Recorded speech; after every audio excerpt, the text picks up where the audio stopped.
서울 강남의 한 고급 아파트 32평형. 김순희 62세. 그녀의 하루는 언제나 새벽 5시 30분에 시작된다. 30년을 한결같이 지켜온 습관이다. 하지만 오늘 아침은 달랐다. 알람이 울리기 전 그녀는 이미 눈을 뜨고 있었다. 천장을 바라보며 깊은 한숨을 내쉰다. 옆에서는 남편 박진수가 뒤척이고 있다. 잠을 설친 흔적이 역력하다. 그의 얼굴은 석 달 전과 비교할 수 없을 만큼 초췌해져 있었다. 30년을 함께 일궈온 섬유무역회사가 무너지고 있었다. 코로나 이후 회복되지 않은 경기, 중국 업체들과의 경쟁, 그리고 결정타는 최대 거래처의 부도였다. 순이는 조심스럽게 몸을 일으킨다. 무릎이 욱신거렸지만 표정 하나 바꾸지 않는다. 주방으로 향하는 발걸음이 평소보다 무겁다. 냉장고를 열었을 때 그녀는 잠시 멈춘다. 예전 같으면 가득했을 식재료들이 반도 채워져 있지 않았다. 아껴 쓰기 시작한 지 어느덧 1년이 되어간다. 커피를 내리는 동안 핸드폰 화면을 확인한다. 큰아들 박민준에게서 온 메시지였다. 엄마, 이번 달도 좀 어려울 것 같아. 미안해. 37세 벤처 기업을 운영하던 큰아들은 2년 전부터 투자 유치에 실패하며 계속 적자를 내고 있었다. 며느리는 임신 7개월. 손주가 태어나면 돈이 더 들 텐데. 순이는 답장을 보내지 않는다. 뭐라고 말해야 할지 알 수 없었다. 대신 둘째 딸 박지은의 프로필 사진을 클릭한다. 34세 광고회사 팀장이던 딸은 6개월 전 갑작스럽게 회사를 그만뒀다. 이유는 말하지 않았지만 순이는 알고 있었다. 직장 내 괴롭힘, 딸의 밝던 얼굴이 점점 어두워지는 것을 지켜봐야 했던 그 시간들. 첫 번째 균열. 오전 10시. 순이는 시장에 가기 위해 집을 나선다. 엘리베이터 안에서 같은 층에 사는 이웃을 만났다. 반갑게 인사하지만 상대방의 시선이 어딘가 불편하다. 요즘 남편분 사업이 좀 어렵다면서요? 조심스럽게 묻는 말투였지만 순이는 그 안에 담긴 호기심과 동정을 느꼈다. 괜찮습니다. 잠시 어려운 거예요. 억지로 웃으며 대답하지만 가슴 한편이 쓰라렸다. 30년 동안 이 동네에서 남부럽지 않게 살아왔다. 아파트 부녀회 임원도 했고 동호회 활동도 활발하게 했다. 하지만 이제는 사람들을 만나는 것이 두렵다. 그들의 시선 속에서 느껴지는 묘한 거리감. 시장까지는 걸어서 15분 거리. 예전에는 택시를 탔지만 이제는 걷는다. 건강에도 좋다고 스스로를 위안하면서 10월의 햇살이 따스했다. 거리의 은행나무들이 노랗게 물들어가고 있었다. 순이는 그 풍경을 바라보며 잠시 걸음을 멈췄다. 이렇게 평화로운 일상이 언제까지 계속될 수 있을까? 시장은 여전히 활기찼다. 상인들의 호객 소리, 신선한 채소와 생선 냄새, 사람들의 웃음소리. 하지만 순이에게는 그 모든 것이 희미하게 느껴졌다. 장바구니에는 특별한 재료 대신 저렴한 채소와 두부만 담았다. 고기는 세일하는 것만 조금. 예전에 그녀라면 상상도 못할 장바구니였다. 사모님, 오랜만이네요. 단골 정육점 주인이 반갑게 인사한다. 요즘 안 오셔서 걱정했어요. 순이는 애써 웃으며 대답한다. 그냥 좀 바빴어요. 주인은 고개를 끄덕이지만 그의 눈빛에는 의아함이 서려 있었다. 예전에는 일주일에 2~3번은 왔던 단골 손님이 한 달 만에 나타난 것이다. 장을 마치고 돌아오는 길. 무거운 장바구니를 들고 천천히 걷는다. 무릎이 더 욱신거렸지만 참는다. 병원에 갈 돈도 시간도 아까웠다. 그때 핸드폰이 울렸다. 남편이었다. 여보, 집에 있어? 지금 급하게 은행에 가봐야 할 것 같아. 서류 좀 찾아줘. 목소리가 떨리고 있었다. 순이는 가슴이 철렁 내려앉는 것을 느꼈다. 무슨 일인데? 대출 연장이 안 될 수도 있대. 담보를 더 넣어야 한다는데. 순이는 발걸음을 재촉했다. 담보. 그 단어가 머릿속에서 맴돈다. 이미 아파트를 담보로 3억을 대출받은 상태였다. 더 넣을 담보가 있기는 한가. 손에 쥔 장바구니가 갑자기 천근만근처럼 무겁게 느껴졌다. 집에 도착하자마자 서류를 찾기 시작했다. 서재는 온통 어질러져 있었다. 남편이 며칠째 정리도 하지 않고 뒤적거린 흔적이었다. 부동산 등기부등본, 인감증명서, 통장 사본들. 하나하나 찾아 정리하는 동안 핸드폰이 다시 울렸다. 큰아들이었다. 엄마, 지금 통화 가능해? 평소와 다른 침울한 목소리. 순이는 불길한 예감이 들었다. 왜 무슨 일이야? 엄마. 회사 문 닫아야 할 것 같아. 순이는 주저앉을 뻔했다. 손에 들고 있던 서류가 바닥에 흩어졌다. 뭐라고? 무슨 소리야, 민준아. 투자자들이 다 빠져나갔어. 더 이상 버틸 수가 없어. 직원들 월급도 못 줄 상황이야. 아들의 목소리가 점점 작아졌다. 37세 남자가 어머니에게 전화해서 울고 있었다. 엄마, 미안해. 나 너무 자신만만했나 봐. 며느리는 이제 곧 출산인데. 나 정말 어떻게 해야 할지 모르겠어. 순이는 눈물을 삼켰다. 아들에게 할 수 있는 말이 없었다. 위로의 말도 해결책도 떠오르지 않았다. 민준아, 엄마도 지금 좀. 말이 제대로 나오지 않았다. 그때 현관문이 열리는 소리가 들렸다. 남편이 돌아온 것이다. 엄마, 나 괜찮아. 그냥 엄마 목소리 듣고 싶어서 전화했어. 끊을게. 아들은 서둘러 전화를 끊었다. 순이는 핸드폰을 꼭 쥔 채 그 자리에 서 있었다. 바닥에 흩어진 서류들, 열린 현관문, 그리고 초췌한 얼굴로 들어서는 남편. 박진수는 아내를 보자마자 고개를 떨구었다. 안 됐어. 담보 가치가 부족하대. 추가 대출은 불가능하고 기존 대출도 조기 상환하라고 하더라고. 그의 목소리는 힘이 없었다. 30년 사업가의 자존심이 무너지는 순간이었다. 어떻게 하면 되는데? 순이가 물었다.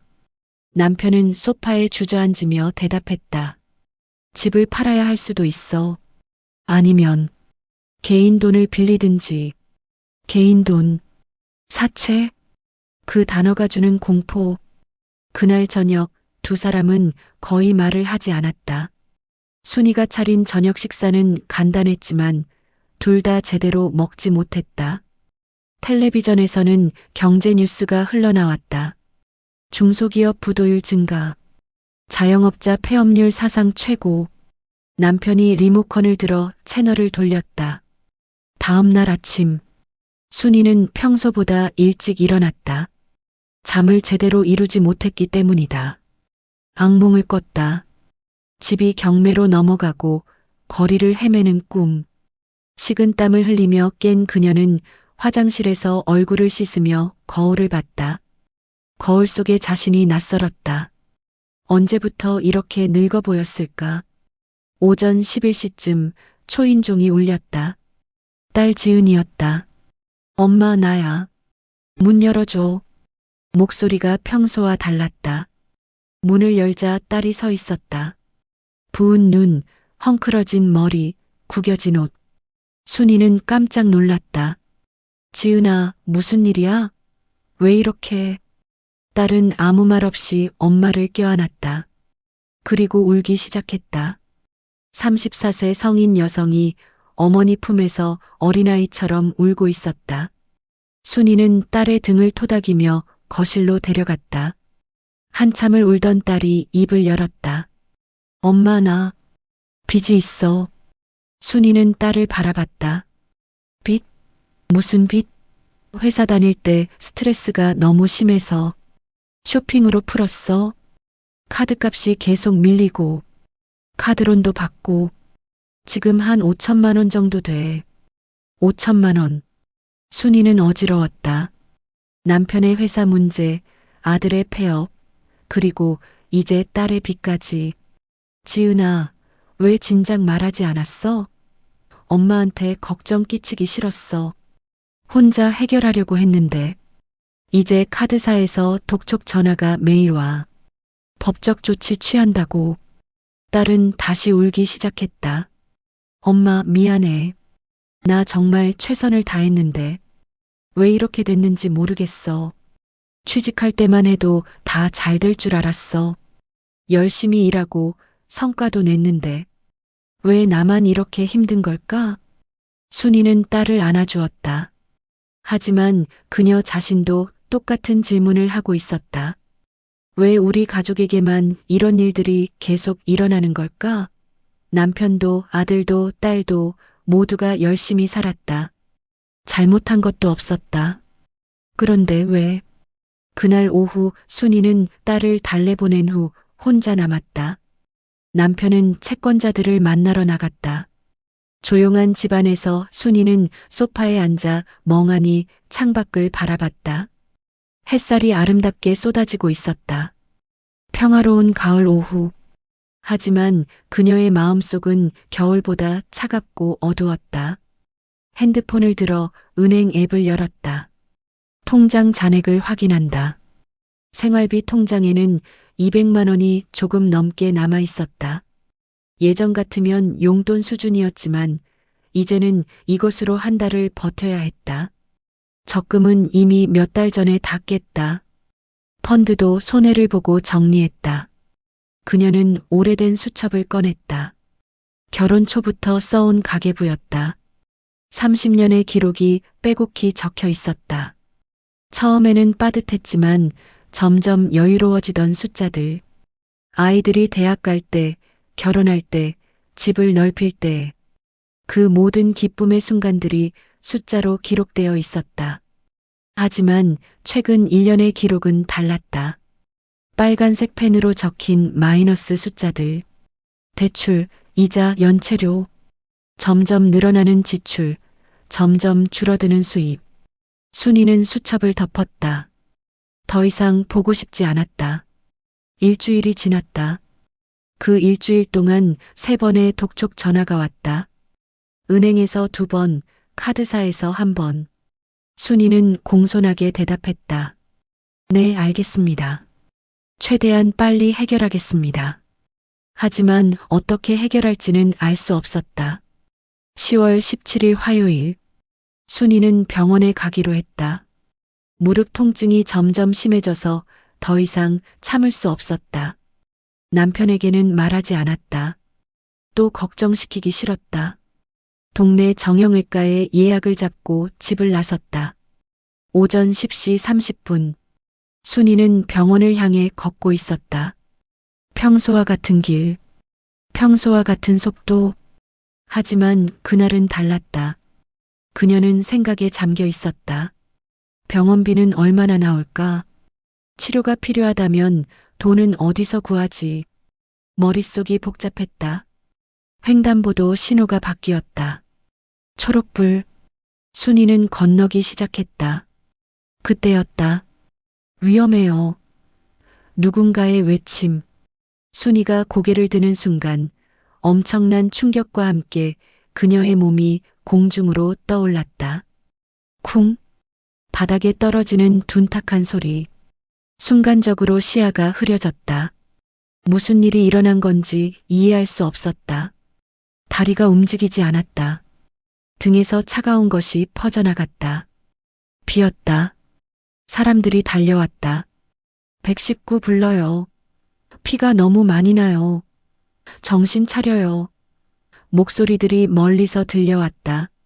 순이는 눈을 감았다 떴다. 하늘이 보였다. 구름 한 점 없는 맑은 하늘. 왜 이렇게 아름다운 날에. 위를 올려다보니 간판이 보였다. 아니, 간판이 있던 자리가 보였다. 3층 건물 외벽에서 대형 간판 하나가 떨어져 나간 흔적. 그것이 자신을 덮친 것이었다. 철제 간판. 최소 50kg은 되는 무게. 부인, 정신 차려요. 곧 구급차 와요. 누군가 그녀의 손을 잡았다. 따뜻한 손. 순이는 그 손을 꼭 쥐었다. 의식이 흐려지기 시작했다. 마지막으로 떠오른 생각은 남편이었다. 남편이 이 소식을 들으면 얼마나 놀랄까? 구급차 사이렌 소리가 점점 가까워졌다. 그리고 순이의 의식은 서서히 어둠 속으로 빠져들었다. 눈을 떴을 때는 밤이었다. 아니, 정확히는 알 수 없었다. 형광등 불빛이 눈부셨다. 천장이 하얗다. 여기가 어디지? 순이는 몸을 움직이려 했지만 온몸이 쑤셨다. 왼쪽 다리에는 깁스가 되어 있었고 머리에는 붕대가 감겨 있었다. 여보, 깼어? 남편의 목소리. 박진수가 침대 옆에 앉아 있었다. 그의 눈은 충혈되어 있었고 얼굴은 더욱 수척해져 있었다. 당신, 정말, 나 죽는 줄 알았어. 남편의 목소리가 떨렸다. 여기가 어디야? 순이가 힘겹게 물었다. 삼성서울병원 응급실. 간판이 떨어져서 당신 머리하고 다리를 맞았어. 수술했어. 다리는 복합골절이래. 머리는 다행히 두개골은 괜찮은데 뇌출혈 경과를 봐야 한대. 순이는 천천히 기억을 더듬었다. 병원 가는 길, 횡단보도, 그리고 떨어지는 간판. 맞아. 간판이 자신을 덮쳤다. 아이들은? 민준이랑 지은이 밖에 있어. 지은이는 계속 울고, 민준이는 경찰하고 이야기 중이야. 건물주 찾아서 배상받아야 한다고. 배상? 그 단어를 들은 순간 순이는 아이러니를 느꼈다. 죽을 뻔한 사고를 당했는데 제일 먼저 드는 생각이 돈이라니. 병원비는? 걱정 마. 일단 응급실 치료는 받았고 입원비는 어떻게든 되겠지. 어떻게든. 그 말 속에 담긴 절박함을 순이는 알고 있었다. 남편도 돈이 없다는 것을, 그들에게는 더 이상 여유가 없다는 것을. 미안해. 순이가 눈물을 흘렸다. 내가 조심했어야 하는 건데. 무슨 소리야. 당신 잘못이 아니야. 남편이 그녀의 손을 잡았다. 하지만 순이는 알고 있었다. 이 사고로 인한 병원비, 치료비, 재활비, 그리고 그녀가 움직일 수 없는 동안 발생할 생활비. 모든 것이 그들의 어깨를 더욱 짓누를 것이다. 그날 밤 순이는 잠들 수 없었다. 진통제 때문에 몸은 나른했지만 마음은 각성되어 있었다. 커튼 너머로 보이는 서울의 야경. 수많은 불빛들. 저 불빛 하나하나가 누군가의 집이고 누군가의 삶이다. 그들도 우리처럼 힘들게 살고 있을까? 새벽 3시쯤 간호사가 들어와 활력 징후를 체크했다. 많이 아프세요? 친절한 목소리. 순이는 고개를 저었다. 몸의 아픔보다 마음의 아픔이 더 컸다. 괜찮아요. 하지만 그녀의 눈에서는 눈물이 흘러내렸다. 입원 3일째 되는 날, 순이의 병실에는 꽃다발 하나 놓여 있지 않았다. 예전 같았으면 지인들이 문병을 왔겠지만 이제는 아무도 오지 않았다. 아니, 정확히는 오지 못하게 했다. 남편이 사고 소식을 최소한의 사람들에게만 알렸기 때문이다. 자존심 때문이었다. 의사가 회진을 왔다. 김순이 환자분, 다리 수술은 잘 됐습니다. 하지만 완전히 회복하려면 최소 3개월은 걸릴 것 같고요. 재활 치료도 필요합니다.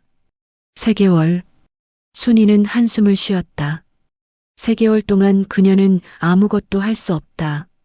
남편은 이미 헤매고 있는데 아이들도 어려운데. 의사가 나간 후 남편이 조심스럽게 말했다. 여보, 병원비 견적이 나왔는데. 수술비랑 입원비에서 일단 800만 원 정도래. 그리고 앞으로 재활 치료비까지 하면 말을 잇지 못했다. 순이는 천장을 바라봤다. 800만 원. 그들에게는 없는 돈이었다. 건물주는 연락이 안 돼. 변호사를 선임해야 할 것 같은데. 변호사. 또 돈이다. 보험은 간판 관리 소홀로 인한 사고라서 건물주 책임이 크긴 한데 시간이 오래 걸릴 거래. 일단 우리가 병원비 내고 나중에 받는 거지. 나중에. 그들에게 나중이 있을까? 순이는 눈을 감았다. 그때 핸드폰이 울렸다. 큰아들이었다. 남편이 받았다. 민준아. 엄마는 좀 나아지셨어. 왜? 남편의 얼굴이 굳어졌다. 뭐? 지금 뭐라고? 전화를 끄는 남편의 얼굴이 창백했다. 여보, 민준이가 교통사고 났대. 다친 데는 없는데 차가 완전히 박살났대. 전방 주시 태만으로 앞차를 들이받았다나. 순이는 입술을 깨물었다. 또 사고? 보험 처리되겠지? 그게 보험료를 몇 달 못 냈다나 봐. 보험이 끊겼대. 순이는 어지러웠다. 보험이 끊긴 상태에서 사고. 그것은 전액 본인 부담이었다. 앞차 수리비까지 물어줘야 했다. 그날 오후 설상가상으로 딸 지은에게서도 전화가 왔다. 아빠, 나 집주인한테 쫓겨났어. 월세를 3개월 밀렸더니 짐 다 밖에 내놨대. 지금 친구 집에 있는데. 딸의 목소리는 거의 울음에 가까웠다. 남편은 전화를 끊고 주저앉았다. 의자에 앉은 것이 아니라 그냥 무릎이 꺾여 주저앉은 것이었다. 이게 뭔가. 평생 강인했던 남자가 무너지고 있었다. 순이는 그를 위로할 말을 찾을 수 없었다. 그녀 자신도 무너지고 있었기 때문이다. 깊어지는 어둠. 이번 일주일째 순이는 밤마다 악몽을 꿨다. 떨어지는 꿈, 쫓기는 꿈, 돈을 세는데 자꾸 모자라는 꿈. 깨어나면 식은땀이 온몸을 적시고 있었다.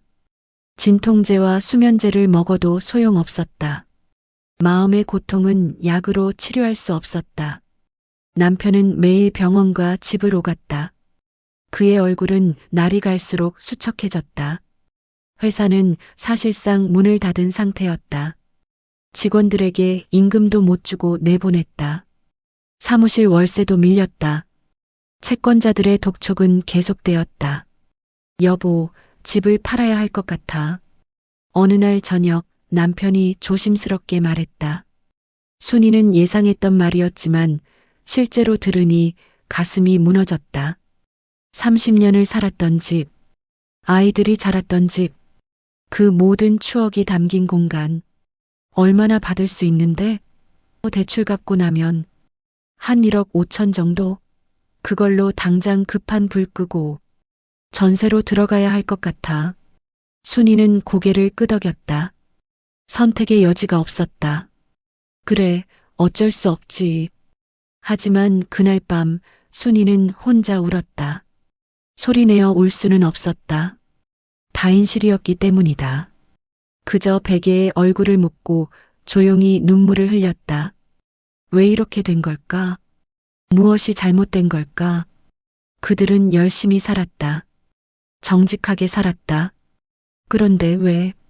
다음 날 아침 순이는 이상한 꿈을 꿨다. 꿈속에서 한 노인이 나타났다. 흰 수염을 기른 노인. 당신 집안에 큰 애군이 있소. 조상님이 편치 못해하고 계시오. 노인이 말했다. 순이는 그 말에 깜짝 놀랐겠다. 꿈이었다. 하지만 너무나 생생했다.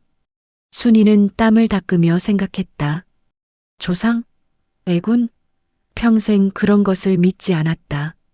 하지만 지금의 상황을 설명할 방법이 없었다. 왜 이렇게 한꺼번에 연속으로 나쁜 일들만 일어나는가? 2주 후 순이는 퇴원했다. 목발을 짚고 겨우 걸을 수 있는 상태였다. 집에 돌아왔을 때 그녀는 멈칫했다. 집이 텅 비어 있었다. 이사 준비하느라 짐 좀 정리했어. 남편이 설명했다. 하지만 순이는 알 수 있었다. 가구들, 가전제품들이 많이 사라졌다는 것을. 팔았어? 응. 어차피 전세집은 좁을 거니까. 필요 없는 거 정리했어. 남편의 목소리는 힘이 없었다. 순이는 아무 말도 하지 않았다. 거실을 둘러봤다. 결혼 20주년에 산 소파가 없었다. 아이들 돌잔치 사진을 걸었던 벽은 휑하니 비어 있었다. 순이는 방으로 들어갔다. 침대에 누워 천장을 바라봤다. 다리는 여전히 아팠다. 하지만 다리의 아픔보다 마음이 더 아팠다. 이 모든 것이 현실인가? 3개월 전만 해도 그들은 평범한 중산층 가정이었다. 남부럽지 않게 살았다. 그런데 지금은 핸드폰이 울렸다. 모르는 번호. 받지 않으려다가 혹시나 하는 마음에 받았다. 김순희 씨죠? 저희 대부업체인데요. 남편분 박진수 씨가 대출 신청하셨더라고요. 보증서시면. 순이는 전화를 끊었다. 손이 떨렸다. 남편이 사체를 알아보고 있었다. 순이는 일어나 거실로 나갔다. 남편은 소파에 앉아 노트북을 보고 있었다. 여보. 남편이 깜짝 놀라 노트북을 덮었다. 뭘 보고 있었어? 아무것도. 그냥.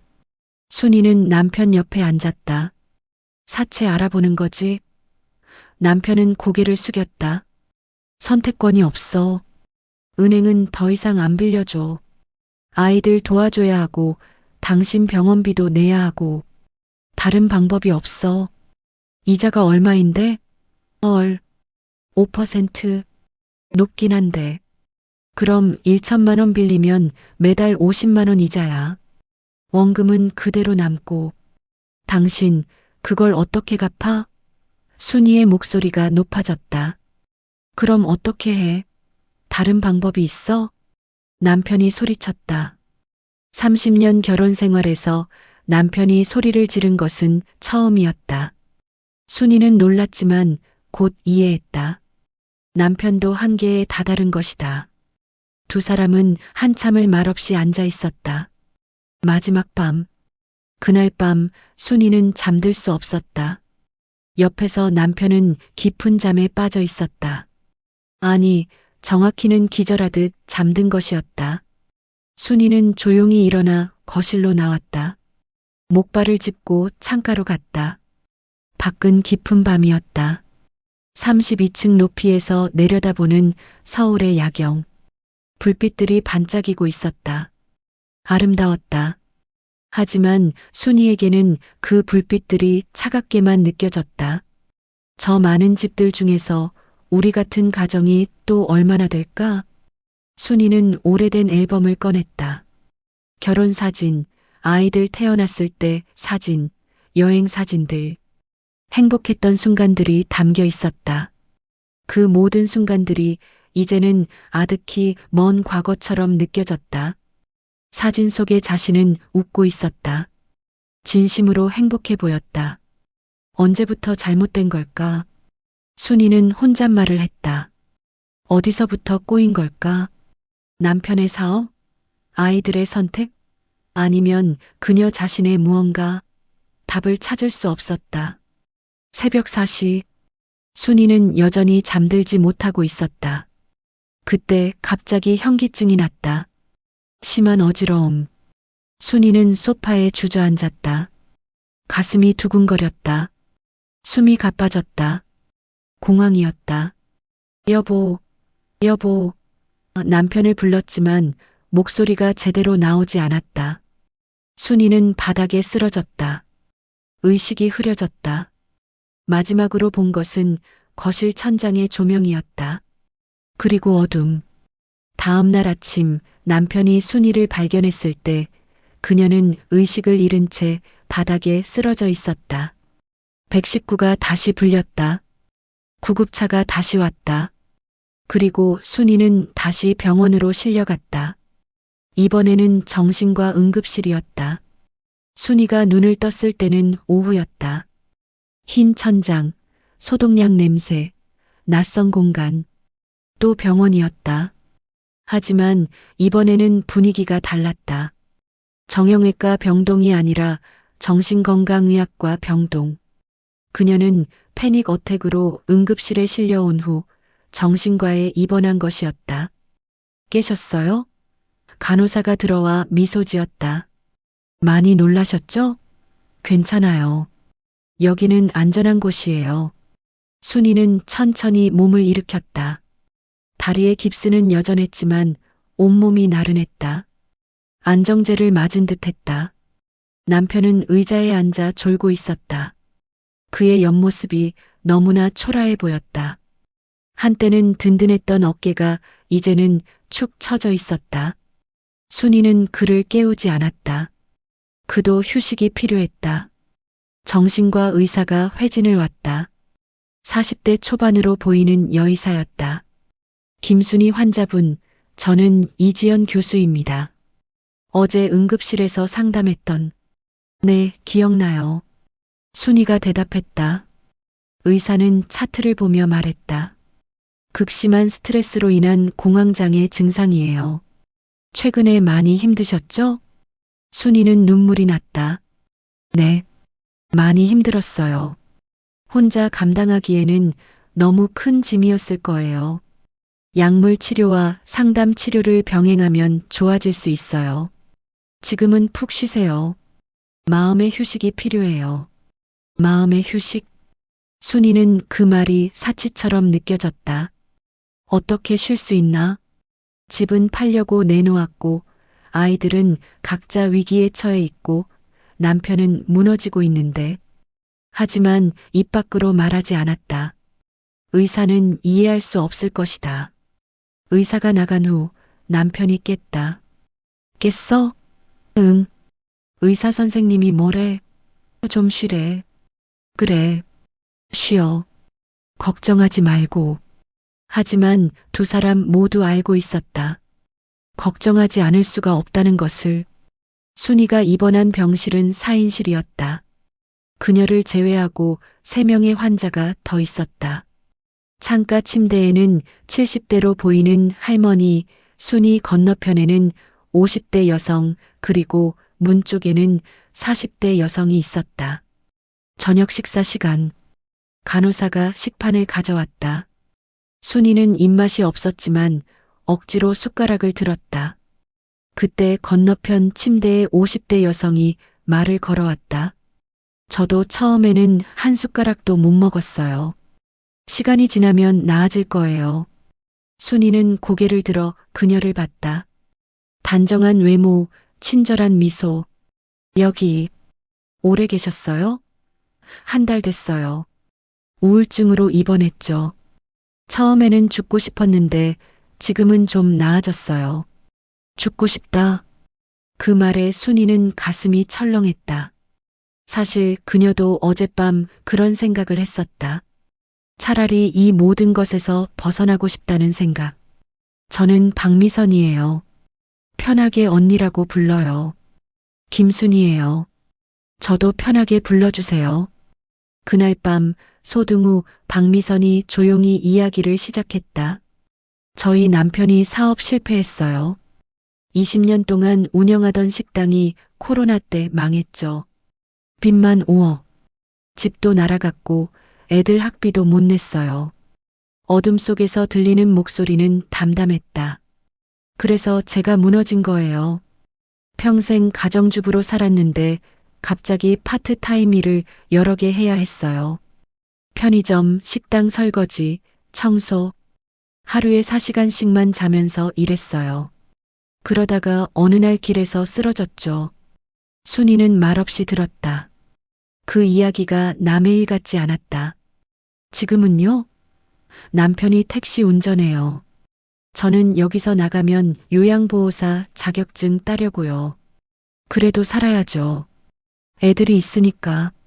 창가에 70대 할머니도 끼어들었다. 나는 자식들 때문에 여기 왔어. 3명 낳아 키웠는데 아무도 안 찾아와. 명절에도 생일에도 혼자 사는 게 너무 외로워서 우울증 왔지.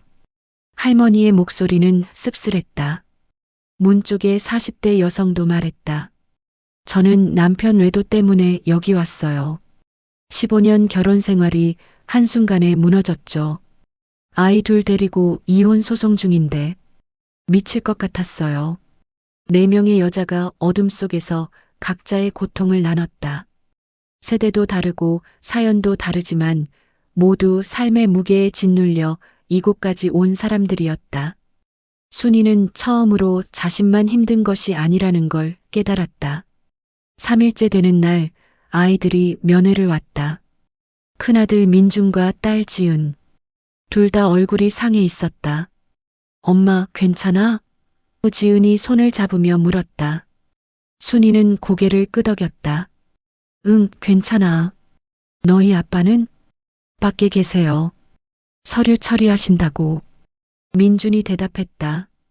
집 매매 관련 서류일 것이다. 엄마, 우리 때문에 이렇게 된 거 맞지? 지은이 울먹이며 말했다. 아니야.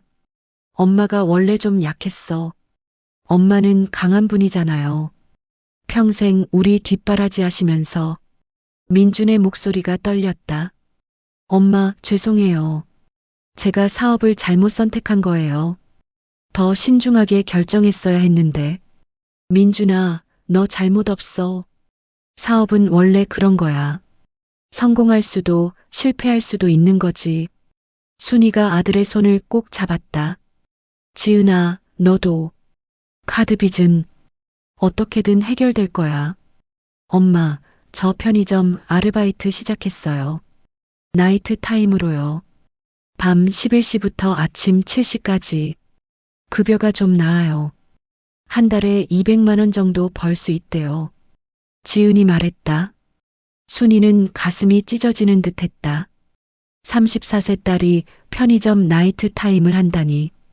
명문대를 나와 대기업에 다니던 딸이. 지은아, 그건 너무 힘들어. 밤새는 거 몸에 안 좋아. 괜찮아요, 엄마. 제 빚은 제가 갚아야죠. 그리고 엄마 병원비도 보태야 하고. 딸은 애써 웃었지만 그 미소 뒤에 숨겨진 고통을 순이는 느낄 수 있었다. 엄마, 저도 배달 아르바이트 시작했어요. 퇴근하고 밤에 23시간씩.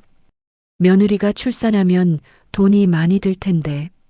민준도 말했다. 순이는 눈물을 참았다. 자식들이 이렇게 고생하는 것을 보는 것만큼 고통스러운 일이 또 있을까? 너희들, 엄마 아빠가 미안해. 우리가 더 잘했어야 했는데. 엄마, 그런 말씀하지 마세요. 엄마 아빠는 최선을 다하셨어요. 우리가 부족한 거예요. 지은이 울먹였다. 면회 시간이 끝나고 아이들이 돌아간 후 순이는 한참을 울었다. 조용히 소리 내지 않고 베개에 얼굴을 묻고 눈물을 쏟았다. 왜 우리 가족만 이렇게 힘들까? 무엇이 잘못된 걸까? 정신과 치료는 순조롭지 않았다. 항우울제를 복용하기 시작했지만 부작용이 심했다. 입이 마르고 어지럽고 속이 메스꺼웠다. 이지연 교수는 약을 바꿔주었지만 새로운 약도 마찬가지였다. 약이 맞는 데까지 시간이 걸려요. 인내심을 가지세요. 의사는 말했지만 순이는 지쳐갔다. 약을 먹으면 하루 종일 몽롱했다. 생각이 제대로 나지 않았다. 이게 치료인가 아니면 그냥 의식을 흐리게 만드는 것인가. 상담 치료도 시작되었다. 일주일에 2번 상담사와 50분씩 이야기하는 시간. 처음에 순이는 거부감이 있었다. 자신의 이야기를 낯선 사람에게 한다는 것이 불편했다. 하지만 점점 마음이 열렸다. 김순희 씨, 당신은 평생 강한 사람이어야 한다는 압박을 받으며 살아오셨네요. 상담사 김민정이 말했다. 남편을 뒷바라지하고 아이들을 키우고 집안을 지키고 당신 자신을 돌볼 시간은 없었죠. 순이는 그 말에 울컥했다. 맞는 말이었다. 그녀는 평생 누군가를 위해 살았다. 자신을 위한 시간은 사치였다. 이제는 당신 자신을 돌봐야 해요. 당신도 쉴 권리가 있어요. 약할 권리가 있어요. 약할 권리. 그 말이 순이에게는 충격이었다. 그녀는 평생 강해야 한다고 배웠다. 엄마는 강해야 하고, 아내는 현명해야 하고, 여자는 참아야 한다고. 하지만 이제는 더 이상 강할 수 없었다. 김순희 씨, 지금 당신 가족이 겪는 어려움은 일시적이에요. 하지만 당신이 무너지면 가족 전체가 무너져요. 당신이 먼저 건강해져야 해요. 상담사의 말이 마음에 와닿았다. 정신과 병동에서는 일주일에 3번 집단 치료가 있었다.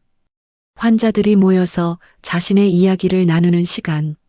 순이는 처음에는 참여하고 싶지 않았다. 하지만 간호사의 권유로 한번 가보기로 했다. 치료실에는 10명 정도의 환자들이 원형으로 앉아 있었다. 남녀노소 다양했다. 심리치료사가 진행을 맡았다. 오늘은 감사에 대해 이야기해 볼까요? 힘든 상황 속에서도 감사할 수 있는 것을 찾아보세요. 감사? 순이는 처음에는 황당했다. 이런 상황에서 무엇을 감사하란 말인가? 하지만 한 명씩 돌아가며 이야기를 시작했다. 저는 아직 숨 쉴 수 있다는 게 감사해요. 작년 이맘때 자살을 시도했거든요. 살아있다는 것 자체가 기적이에요. 60대 남성이 말했다. 저는 남편이 아직 제 옆에 있다는 게 감사해요. 제가 입원하고 나서야 남편이 얼마나 저를 사랑하는지 알았어요. 50대 여성이 말했다. 저는 오늘 아침 해가 떴다는 게 감사해요. 어제는 온종일 비가 왔거든요. 해를 보니까 기분이 좀 나아졌어요. 30대 남성이 말했다. 순이의 차례가 왔다. 그녀는 잠시 생각했다. 무엇에 감사할 수 있을까? 저는 제 가족이 아직 함께 있다는 게 감사해요. 힘들어도 뿔뿔이 흩어지지 않고 서로 의지하고 있어요.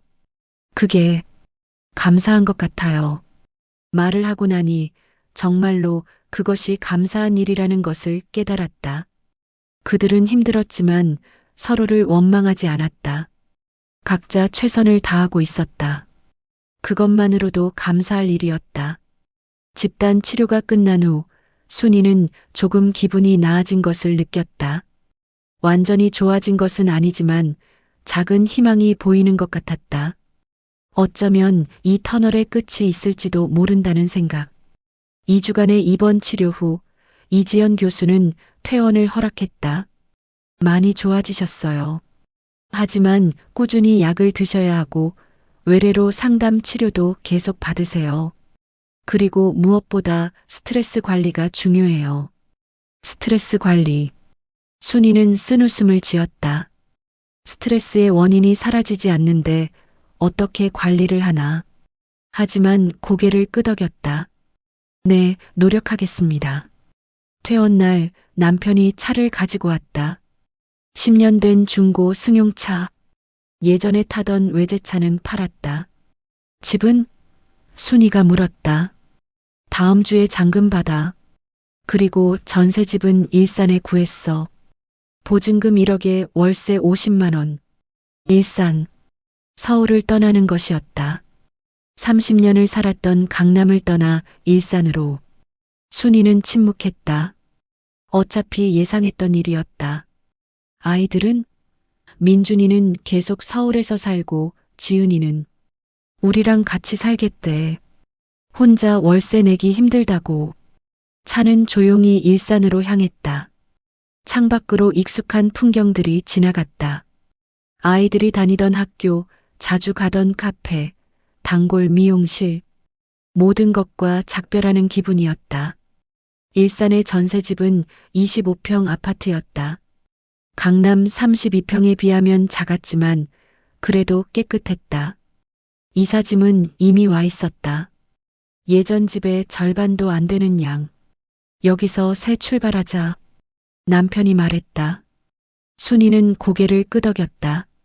짐을 정리하는 동안 순이는 오래된 상자를 발견했다. 결혼 앨범, 아이들 사진, 가족여행 사진들, 행복했던 시절의 기록들. 그녀는 한참을 사진을 보다가 조심스럽게 상자를 닫았다. 과거는 과거다. 이제는 현재를 살아야 한다. 일산에서의 생활이 시작되었다. 순이는 다리 재활 치료를 위해 주 3회 병원에 갔다. 남편은 아직 일자리를 구하지 못했다. 60세의 나이에 재취업은 쉽지 않았다. 그는 매일 구직 사이트를 뒤지고 지인들에게 연락했지만 번번이 거절당했다. 큰아들 민주는 회사를 정리하고 대기업에 재취업을 준비 중이었다. 37세의 나이에 평사원으로 다시 시작하는 것이 쉽지 않았지만 선택권이 없었다. 며느리는 얼마 전 아들을 출산했다. 손주 태어난 것은 기쁜 일이었지만 산후조리원 비용도 아기용품 비용도 부담이었다. 딸 지은은 여전히 편의점 나이트를 하고 있었다. 밤에는 편의점, 낮에는 카드빚 상담을 받으러 다녔다. 얼굴은 점점 야위어 갔고 통화할 때마다 피곤한 목소리가 들렸다. 순이는 집에서 할 수 있는 일을 찾기 시작했다. 온라인으로 데이터 입력 아르바이트, 설문조사, 리뷰 작성. 1시간 일해서 5,000원, 1만 원 버는 일들. 푼돈이었지만 그것이라도 보태야 했다. 어느 날 저녁 남편이 집에 들어왔을 때 얼굴이 밝았다. 여보, 일자리 구했어. 정말? 어디서? 경비직이야. 아파트 경비. 월 200만 원인데 뭐. 일단 시작해 보려고. 경비직? 30년간 사장으로 살았던 남편이 이제 경비원이 된다. 순이는 복잡한 마음이 들었지만 웃으며 말했다. 잘 됐네. 축하해. 남편도 억지로 웃었다. 하지만 두 사람 모두 그 미소 뒤에 숨겨진 슬픔을 알고 있었다. 운명의 산책. 11월 중순. 날씨가 쌀쌀해졌다. 순이는 다리 재활을 위해 매일 아침 산책을 하기 시작했다. 의사가 권한 운동이었다. 목발 없이 걸을 수 있게 된 것은 다행이었지만 여전히 통증은 있었다. 아파트 근처 호수공원이 산책 코스였다. 아침 7시쯤 나가면 사람이 많지 않아 좋았다. 순이는 천천히 걸으며 생각했다. 이제 우리 인생은 어떻게 될까? 계속 이렇게 힘들게 살아야 하나? 그날도 여느 때처럼 산책을 하고 있었다. 호수를 한 바퀴 도는데 30분 정도 걸렸다.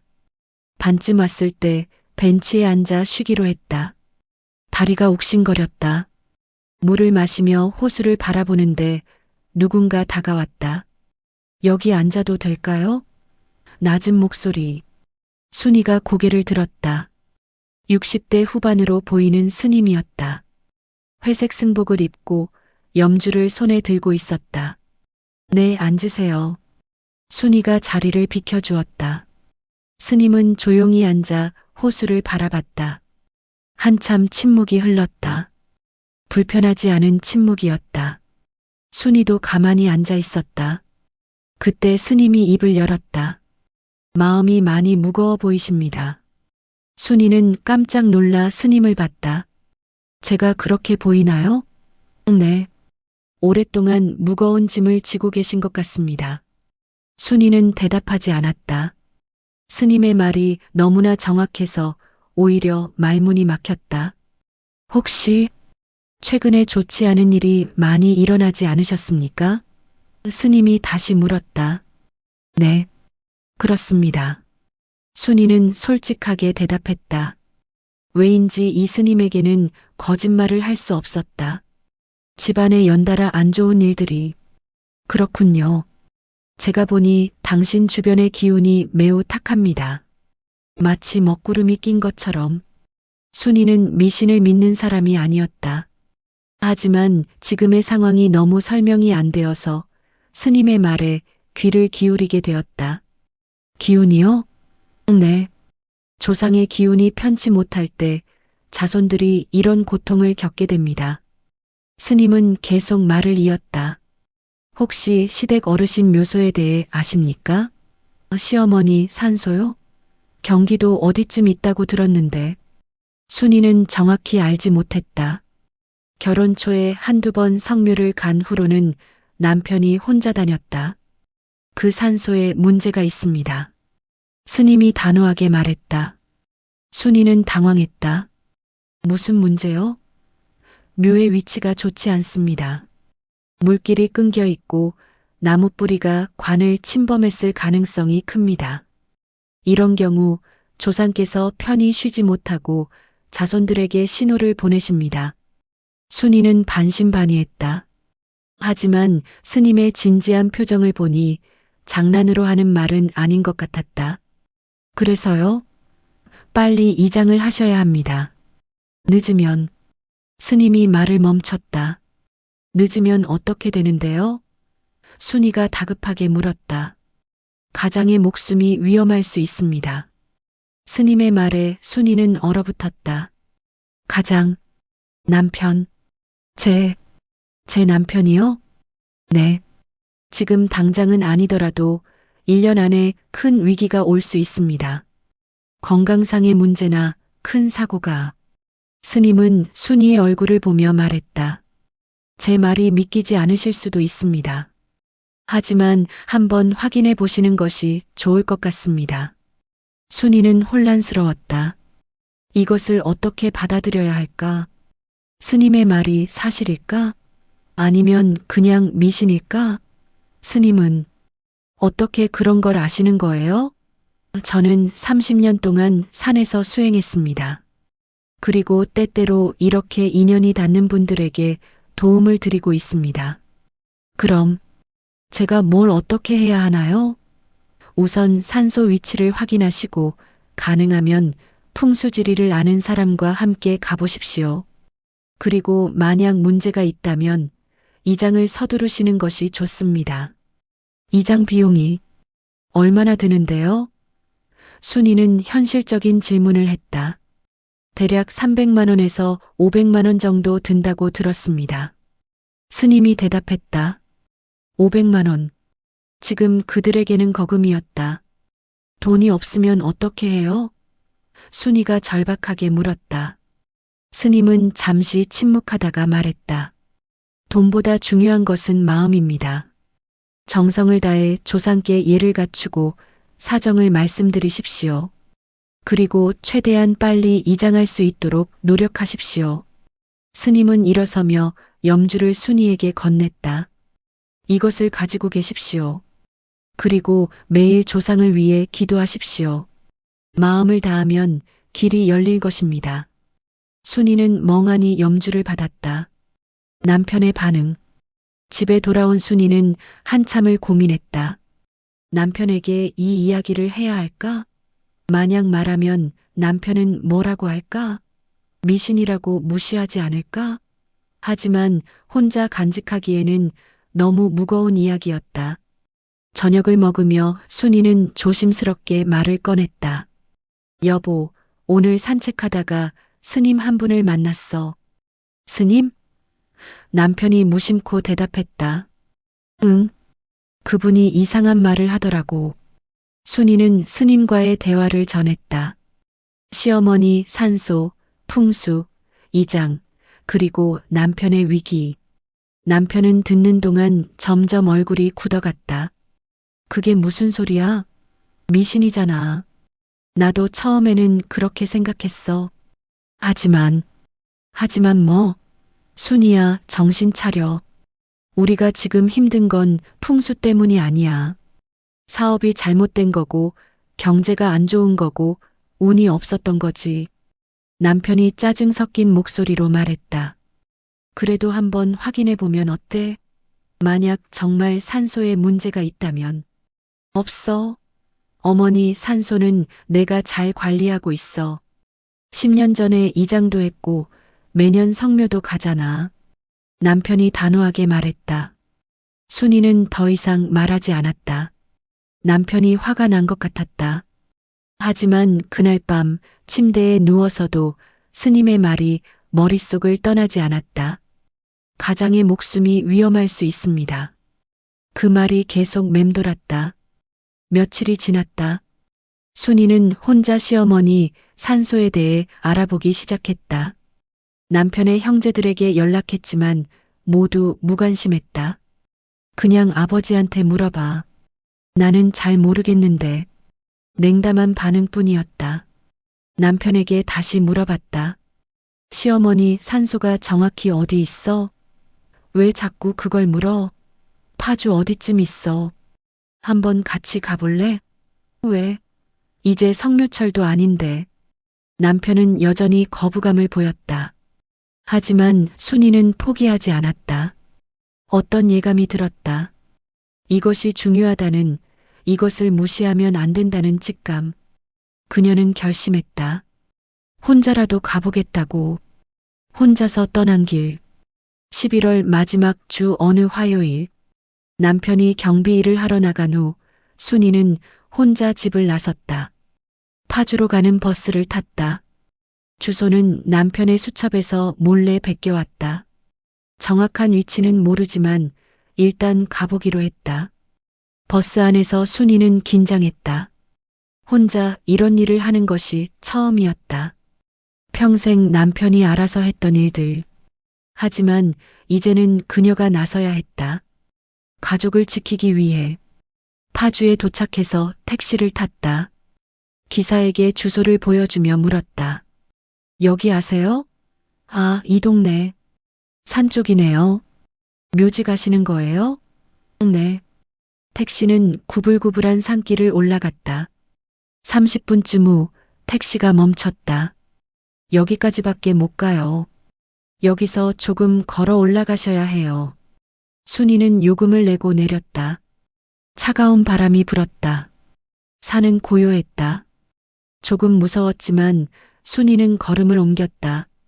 길을 따라 10분쯤 올라가자 묘지가 보이기 시작했다. 여러 개의 산소가 있었다. 순이는 하나씩 확인하며 시어머니의 이름을 찾았다. 한참을 찾다가 드디어 발견했다. 고 박정순 지묘. 산소는 비탈진 곳에 있었다. 주변에 나무들이 우거져 있었고 묘석은 이끼가 끼어 오래된 것처럼 보였다. 순이는 가까이 다가갔다. 그리고 놀랐다. 묘 옆에 큰 소나무가 있었는데 그 뿌리가 묘 쪽으로 뻗어 있었다. 땅이 갈라져 있고 물이 고여 있었다. 스님의 말이 떠올랐다. 나무 뿌리가 관을 침범했을 가능성. 물길이 끊겨 있고. 순이는 가슴이 철렁 내려앉았다. 스님의 말이 맞았다. 정말로 산소에 문제가 있었다. 그녀는 무릎을 꿇고 묘 앞에 절을 했다. 어머님, 죄송합니다. 제가 미처 몰랐습니다. 빨리 편한 곳으로 모시겠습니다. 눈물이 났다. 시어머니는 생전에 그녀를 많이 아껴주셨다. 친딸처럼 대해주셨다. 그런 어머니가 이렇게 불편한 곳에 계셨다니. 순이는 한참을 울었다. 산은 조용했고 바람만 불었다. 집에 돌아온 순이는 남편에게 모든 것을 말했다. 혼자 다녀온 것, 산소의 상태, 그리고 빨리 이장해야 한다는 것. 남편은 처음에는 화가 났지만 순이의 진지한 표정을 보고는 침묵했다. 정말 그렇게 심각해? 응. 직접 봤어. 나무 뿌리가 묘를 침범하고 있고 물도 고여 있어. 어머니가 편하실 리 없어. 남편의 얼굴이 창백해졌다. 그럼 이장을 해야 하는데 돈이 어떻게든 만들어보자. 대출을 더 받든지 아니면 더 이상 대출은 안 돼. 신용도가 바닥이야. 그리고 500만 원이면 우리한테는 천문학적인 돈이야. 두 사람은 한참을 말없이 앉아 있었다. 그때 순이가 말했다. 내가 일을 더 해볼게. 편의점이든 식당이든. 그리고 당신도. 우리 함께 모아보자. 3개월, 아니 6개월 안에 만들 수 있을 거야. 남편은 아내를 봤다. 60대의 아내가 다리도 완전히 회복되지 않은 상태에서 일을 더 하겠다고 말하고 있었다. 남편은 눈시울이 붉어졌다. 미안해. 내가 무능해서. 당신 잘못 아니야. 우리 함께 이겨내자. 순이가 남편의 손을 잡았다. 그들은 오랜만에 서로를 꼭 안았다. 힘든 시간들 속에서 서로에게 소홀했었다. 하지만 이제는 함께 싸워야 한다는 것을 깨달았다. 그날 밤 순이는 스님이 준 염주를 꺼내 들었다. 그리고 기도했다. 부디 우리 가족을 지켜주세요. 길을 열어주세요. 저희가 최선을 다하겠습니다. 염주를 쥐고 기도하는 그녀의 얼굴에는 결연함이 서려 있었다. 다음 날 아침 순이는 일찍 일어나 구인 광고를 찾기 시작했다. 인터넷, 지역신문, 아파트 게시판. 60대 여성이 할 수 있는 일은 많지 않았다. 식당 설거지, 청소, 간병인. 대부분 육체적으로 힘든 일들이었다. 이거 어때? 요양원 주방 보조. 하루 5시간, 월 120만 원. 순이가 남편에게 보여줬다. 다리는 괜찮겠어? 주방 일은 오래 서 있어야 하잖아. 남편이 걱정스럽게 물었다. 괜찮아. 해볼게. 순이는 그날 오후 면접을 보러 갔다. 요양원은 일산에서 버스로 30분 거리였다. 면접관은 50대 여성 원장이었다. 경력이 없으시네요? 네. 하지만 성실하게 하겠습니다. 나이가 좀 있으신데 체력은 괜찮으세요? 순이는 다리 얘기를 하지 않았다. 말하면 떨어질 것 같았다. 네, 괜찮습니다. 그럼 내일부터 나오실 수 있어요? 일주일 수습 기간 거쳐서 괜찮으면 정식으로 채용할게요. 네, 감사합니다. 집에 돌아온 순이는 남편에게 합격 소식을 전했다. 남편은 기뻐하면서도 걱정스러워했다. 무리하지 마. 다리 아프면 바로 말해. 알았어. 그리고 당신도 야간 경비 추가로 하는 거 진짜 괜찮겠어? 남편은 낮에는 아파트 경비, 밤에는 건물 야간 경비를 추가로 하기로 했다. 하루에 4시간만 자고 일하는 스케줄이었다. 괜찮아. 젊었을 때 더 힘들게 일했어. 이 정도는 문제 없어. 하지만 남편의 얼굴에는 피로가 역력했다. 아들 민준도 변화를 시작했다. 대기업 재취업을 포기하고 대신 2개의 아르바이트를 시작했다. 낮에는 물류센터에서 택배 상하차 작업, 밤에는 대리운전. 아빠, 엄마. 저도 3개월 안에 200만 원은 모을 수 있을 것 같아요. 딸 지은도 편의점 나이트에 더해 주말에는 전단지 배포 아르바이트를 시작했다. 엄마, 우리 할머니 산소 문제 해결하면 정말 집안이 좋아질까? 그럴 거야. 꼭 그럴 거야. 순이는 확신 없는 대답을 했지만 믿고 싶었다. 다음 날 순이는 새벽 5시에 일어났다. 요양원 주방은 아침 6시 30분부터 시작이었다. 버스를 2번 갈아타고 도착했을 때는 6시 20분. 숨이 가빴다. 다리가 욱신거렸지만 참았다. 김순희 씨 맞죠? 저는 주방장 이영자예요. 편하게 언니라고 불러요. 60대 중반으로 보이는 주방장이 반갑게 맞았다. 네, 잘 부탁드립니다. 일은 어렵지 않아요. 식재료 손질하고 설거지하고 청소하면 돼요. 따라오세요. 요양원에는 80명의 어르신이 계셨다. 하루 3끼 240인분의 식사를 준비해야 했다. 주방 직원은 주방장 포함 4명. 순이는 채소를 다듬고 설거지를 하고 바닥을 닦았다. 쉴 틈이 없었다. 점심 준비가 끝났을 때는 정오가 넘었다. 다리가 부었다. 서 있기가 힘들었다. 하지만 표정 관리를 했다. 약한 모습을 보이면 안 됐다. 언니 괜찮아? 얼굴이 안 좋은데? 주방장이 물었다. 아, 네. 괜찮아요. 오후 2시 설거지를 마치고 주방 청소까지 끝냈다. 순이는 탈의실에서 다리를 주무르며 눈물을 삼켰다. 너무 아팠다. 하지만 울 수 없었다. 이것은 시작일 뿐이었다. 앞으로 3개월, 아니 6개월을 이렇게 해야 했다. 집에 돌아온 순이는 침대에 쓰러졌다. 움직일 수 없었다. 남편이 걱정스럽게 물었다. 여보, 괜찮아? 응. 조금 피곤할 뿐이야. 내일은 나을 거야. 하지만 다음 날도 그 다음 날도 상황은 나아지지 않았다. 일주일이 지났다. 순이는 매일 진통제를 먹으며 버텼다. 다리는 점점 더 부었고 통증은 심해졌다. 하지만 요양원에서는 티를 내지 않았다. 언니, 일 잘하시네요. 정식 채용할게요. 원장의 말에 순이는 억지로 웃었다. 첫 월급은 120만 원. 세금 떼고 실수령액은 110만 원. 순이는 그 돈을 통장에 넣으며 생각했다. 5개월이면 550만 원. 남편과 아이들이 모으는 돈까지 합치면 이장 비용을 만들 수 있을 것이다. 조금만 더 버티자. 12월 초 남편 박진수는 낮에는 아파트 경비, 밤에는 건물 야간 경비를 한 지 한 달이 되었다. 하루에 평균 34시간만 자는 생활. 그의 몸은 한계에 다다르고 있었다. 어느 날 밤 야간 경비를 서던 중 그는 어지러움을 느꼈다. 잠깐 앉아서 쉬려고 했는데 정신을 잃었다. 얼마나 시간이 지났을까? 건물 관리소장이 그를 발견했을 때는 새벽 4시였다. 박씨, 박씨, 정신 차려요.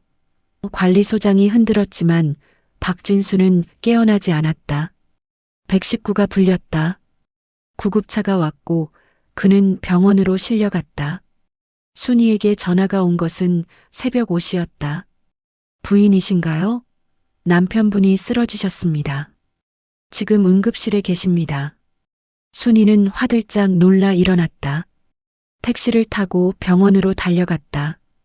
응급실에서 남편을 봤을 때 그는 산소 마스크를 쓰고 누워 있었다. 의사 선생님, 남편이 어떻게 된 거예요? 과로로 인한 실신입니다. 혈압이 매우 높고 심장에도 무리가 간 상태예요. 당분간 절대 안정이 필요합니다. 절대 안정이요. 얼마나요? 최소 2주는 쉬셔야 할 것 같습니다. 2주. 순이는 멘붕이 왔다. 2주면 2군데 일자리를 모두 잃는다는 뜻이었다. 월 300만 원의 수입이 사라지는 것이다. 선생님, 그럼 입원을 해야 하나요? 가능하면 입원 치료를 권장합니다만 통원 치료도 가능은 합니다. 순이는 계산을 했다. 입원비가 하루에 10만 원이라면 2주면 140만 원. 그들에게는 없는 돈이었다. 통원으로 할게요. 그럼 약 처방해 드릴 테니 집에서 푹 쉬시게 하세요. 그리고 절대 무리하시면 안 됩니다. 집으로 돌아온 남편은 침대에 누웠다. 얼굴이 누렇게 뜬 상태였다. 미안해. 내가 약해서. 무슨 소리야. 당신 잘못 없어. 푹 쉬어. 하지만 순이의 마음은 무너지고 있었다. 그날 오후 남편의 직장에서 전화가 왔다. 박진수 씨, 이번 주 안에 복귀 못하시면 계약 해지될 수 있습니다. 냉정한 목소리였다. 순이가 대신 받아 사정을 설명했지만 소용없었다.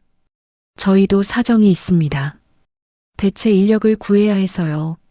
일주일 후 남편은 2군데 일자리를 모두 잃었다. 몸이 회복되지 않은 상태에서 복귀할 수 없었고 고용주들은 기다려주지 않았다. 순이는 남편에게 말하지 않았다. 남편이 더 자책할 것 같아서.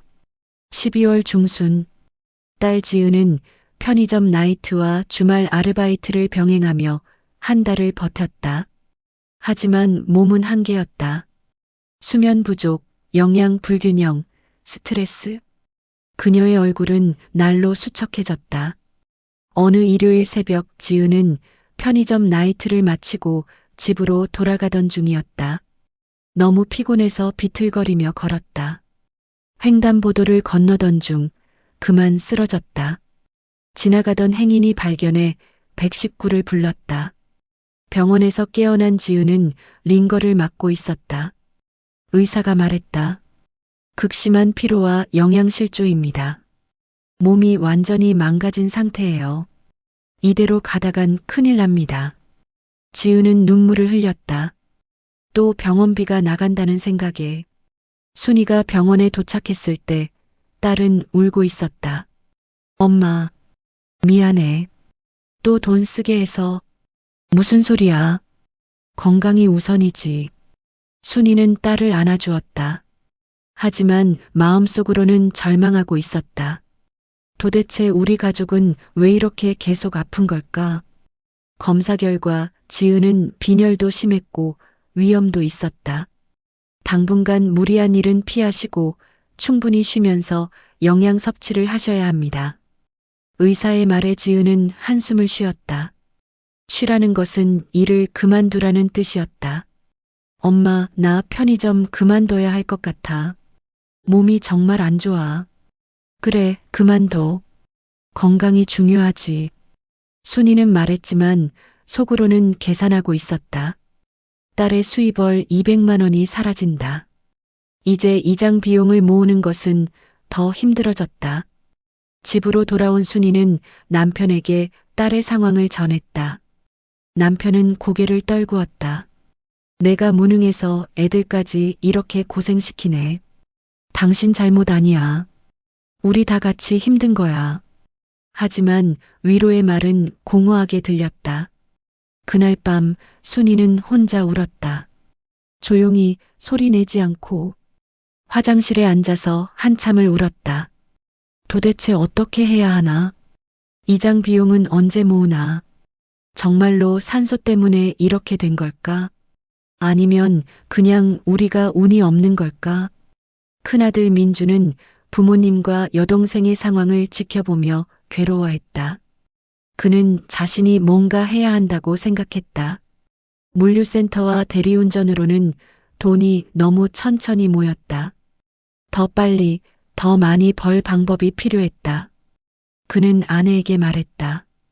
여보, 내가 좀 위험한 일을 해볼까 해. 무슨 일인데? 건설 현장 고소 작업. 위험 수당이 붙어서 일당이 30만 원이래. 한 달이면 600만 원 이상 벌 수 있어. 아내는 놀랐다. 그거 위험하잖아. 떨어지면 죽을 수도 있어. 조심하면 돼. 그리고 우리 선택권이 없어. 엄마 아빠가 너무 힘들어 하시잖아. 할머니 산소 이장 비용이라도 내가 만들어야지. 하지만 당신 고소 공포증 있잖아. 극복할 거야. 돈을 위해서라면.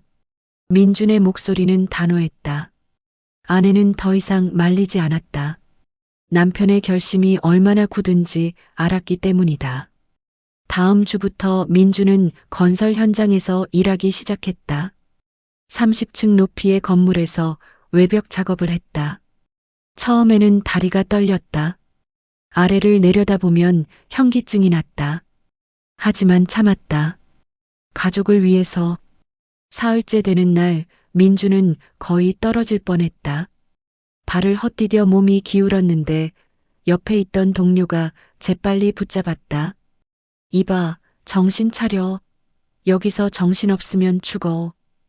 민주는 식은땀을 흘렸다. 정말 죽을 뻔했다. 그날 밤 민주는 아내에게 전화했다. 여보, 나 오늘 죽을 뻔했어. 목소리가 떨렸다.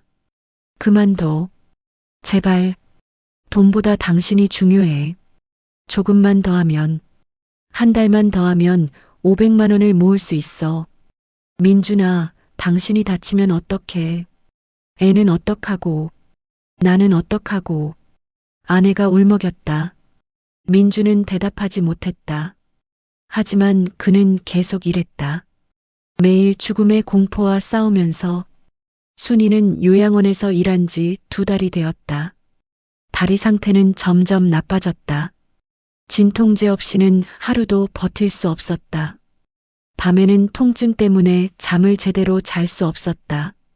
어느 날 주방에서 일하던 중 순이는 휘청거렸다.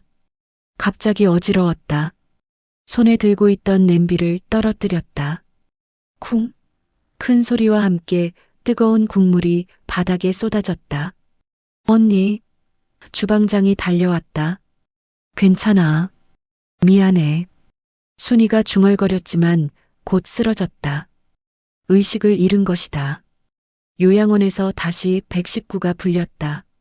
순이는 또다시 응급실로 실려갔다. 이번에는 과로와 영양실조, 그리고 진통제 과다 복용이 원인이었다.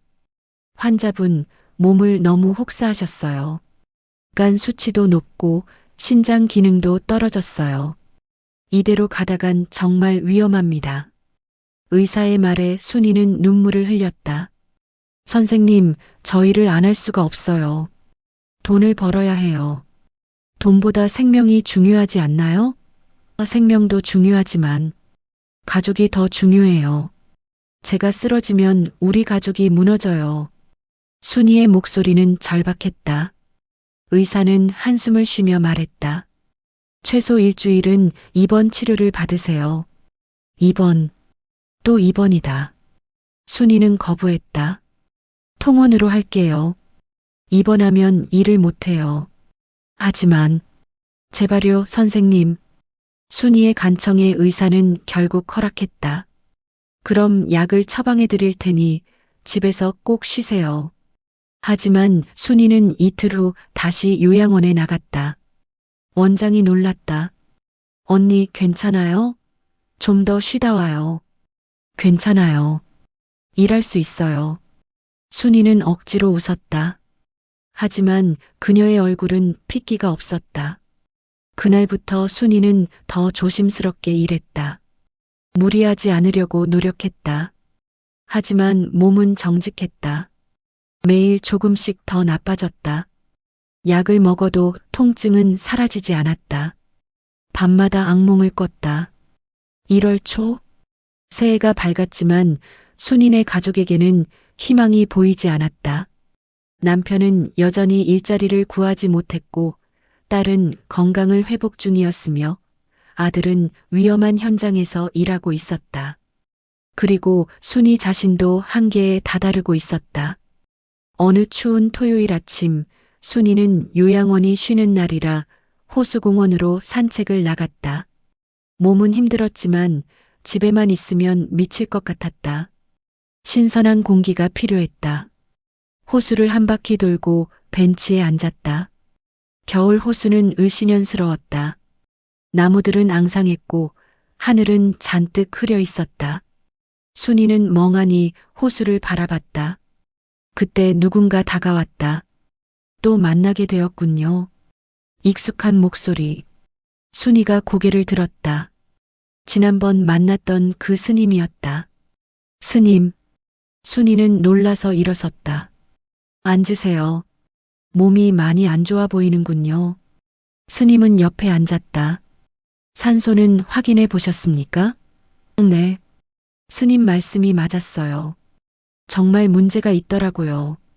그래서 이장은 하셨습니까? 아직 돈을 모으고 있어요. 하지만 쉽지 않네요. 스님은 고개를 끄덕였다. 힘드시겠군요. 그런데 시간이 많지 않습니다. 네. 조상님이 매우 급하게 신호를 보내고 계십니다. 늦으면 정말 큰일이 날 수 있어요. 순이는 가슴이 철렁했다. 얼마나 급한데요? 이번 달 안에는 처리하셔야 합니다. 늦어도 음력 정월 대보름 전까지는. 음력 정월 대보름.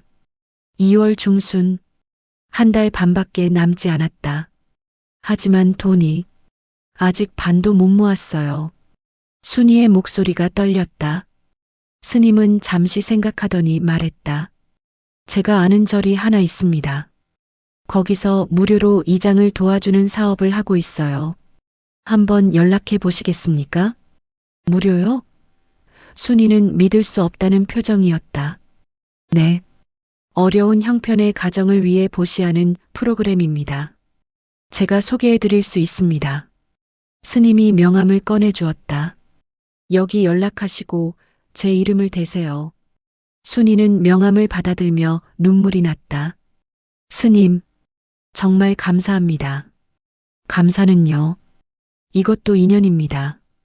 그리고 스님이 순이의 손을 잡았다. 힘내십시오. 터널의 끝이 보일 겁니다. 조금만 더 버티세요. 스님은 일어서서 떠났다. 순이는 명함을 꼭 쥐고 한참을 울었다. 처음으로 희망이 보이는 것 같았다. 정말로 이장을 할 수 있을지도 모른다는 생각. 다음 주 월요일 순이는 스님이 준 절에 전화했다. 여보세요. 해광 스님 소개로 전화드렸습니다. 아, 네. 어떤 도움이 필요하신가요? 친절한 목소리에 스님이 답했다. 순이는 자신의 상황을 설명했다. 시어머니 산소의 문제, 가족의 어려움, 그리고 이장 비용을 마련하지 못한 상황. 전화 너머의 스님은 조용히 들었다. 알겠습니다. 한번 뵙고 상담을 하는 것이 좋겠습니다. 이번 주 토요일에 절로 오실 수 있으세요? 토요일 순이는 남편과 함께 경기도 가평의 절을 찾았다. 산속 깊은 곳에 자리한 작은 절이었다. 주지 스님이 그들을 맞았다. 50대 중반으로 보이는 자애로운 얼굴의 스님이었다. 어서 오십시오. 해광 스님에게 들었습니다. 많이 힘드셨겠습니다. 스님은 차를 대접하며 이야기를 들었다. 순이는 지난 6개월간의 일들을 차근차근 설명했다. 말하다 보니 눈물이 났다. 저희 절에서는 형편이 어려운 분들을 위해 무료 이장 사업을 하고 있습니다. 1년에 몇 건 정도만 하는데 마침 이번 달 한 자리가 비었습니다. 주지 스님의 말에 순이 부부는 안도의 한숨을 쉬었다. 정말 감사합니다. 은혜를 어떻게 갚아야 할지. 남편이 절을 하려 했지만 스님이 말렸다. 은혜고 뭐고 없습니다. 이것도 다 인연이고 업보입니다. 다만 조건이 하나 있습니다. 무슨 조건이요?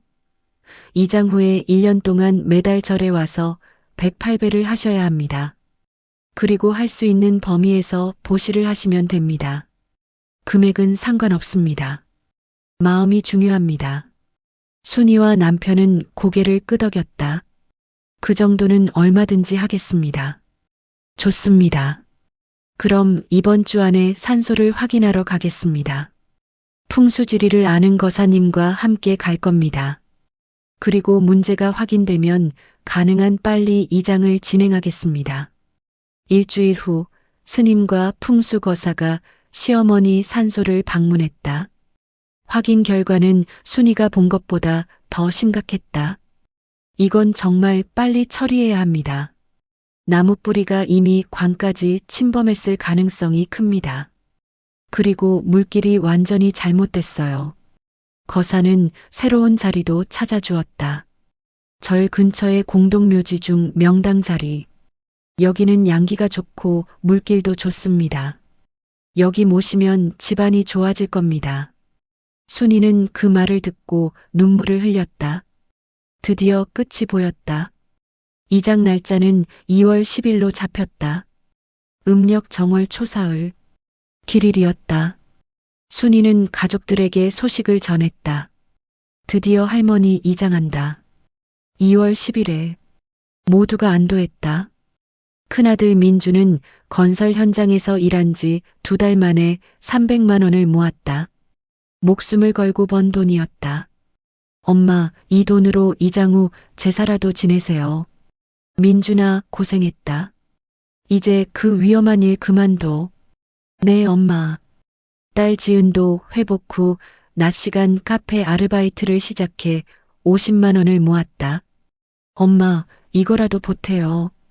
지은아, 고마워. 내 몸 챙기는 게 더 중요해. 네, 엄마. 이제 무리 안 할게요. 남편은 비록 일자리는 없었지만 예전에 모아둔 비상금 중 남은 30만 원을 내놓았다.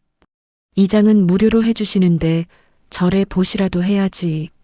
여보, 당신 고생했어. 당신이 더 고생했지. 순이 자신은 요양원에서 번 돈 중 100만 원을 따로 모아두었다. 이장 때 필요한 비용이라도 써야지. 비록 무료라고 했지만 최소한의 예의는 갖춰야 한다고 생각했다. 이장 전날 순이는 시어머니 산소를 다시 찾았다. 혼자서 마지막 작별 인사를 하기 위해. 어머님 죄송합니다. 이제라도 알아서 내일 편한 곳으로 모셔갈게요. 거기서 푹 쉬세요. 그녀는 묘 앞에 절을 올렸다. 1번, 2번, 3번. 그리고 한참을 그 자리에 앉아 있었다. 바람이 불었다. 차가운 겨울바람이었지만 순이는 따뜻함을 느꼈다. 마치 시어머니가 괜찮다, 고생했다라고 말하는 것 같았다. 2월 10일.